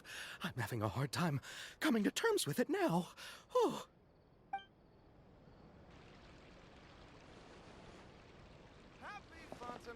Festival. Miss Yoimiya, we haven't had the chance to talk, but please accept my thanks for everything you've done over the past few days. Oh, but I feel like I didn't do anything out of the ordinary. I'm very grateful for your assistance during that special performance in the warehouse. It was always going to be somewhat risky, to engage and draw away Morris all on your own. You're only a civilian and have never been trained to act in such a dangerous situation. Don't say it like that. As the director's assistant, it was my duty to help out the crew however I could. It was an honor to help you solve the case. I have to admit, though, my heart was thumping super hard the entire time I was laying on the ground. I was scared that everyone would notice. You did great. Oh, and before I forget, if you ever visit Inazuma, please come and pay a visit to Naganohara Fireworks. I'll make some fireworks for you. I even know what shape I'd make. I'm guessing a musket. Telling you now would ruin the surprise. If you really want to see it, just come and visit me.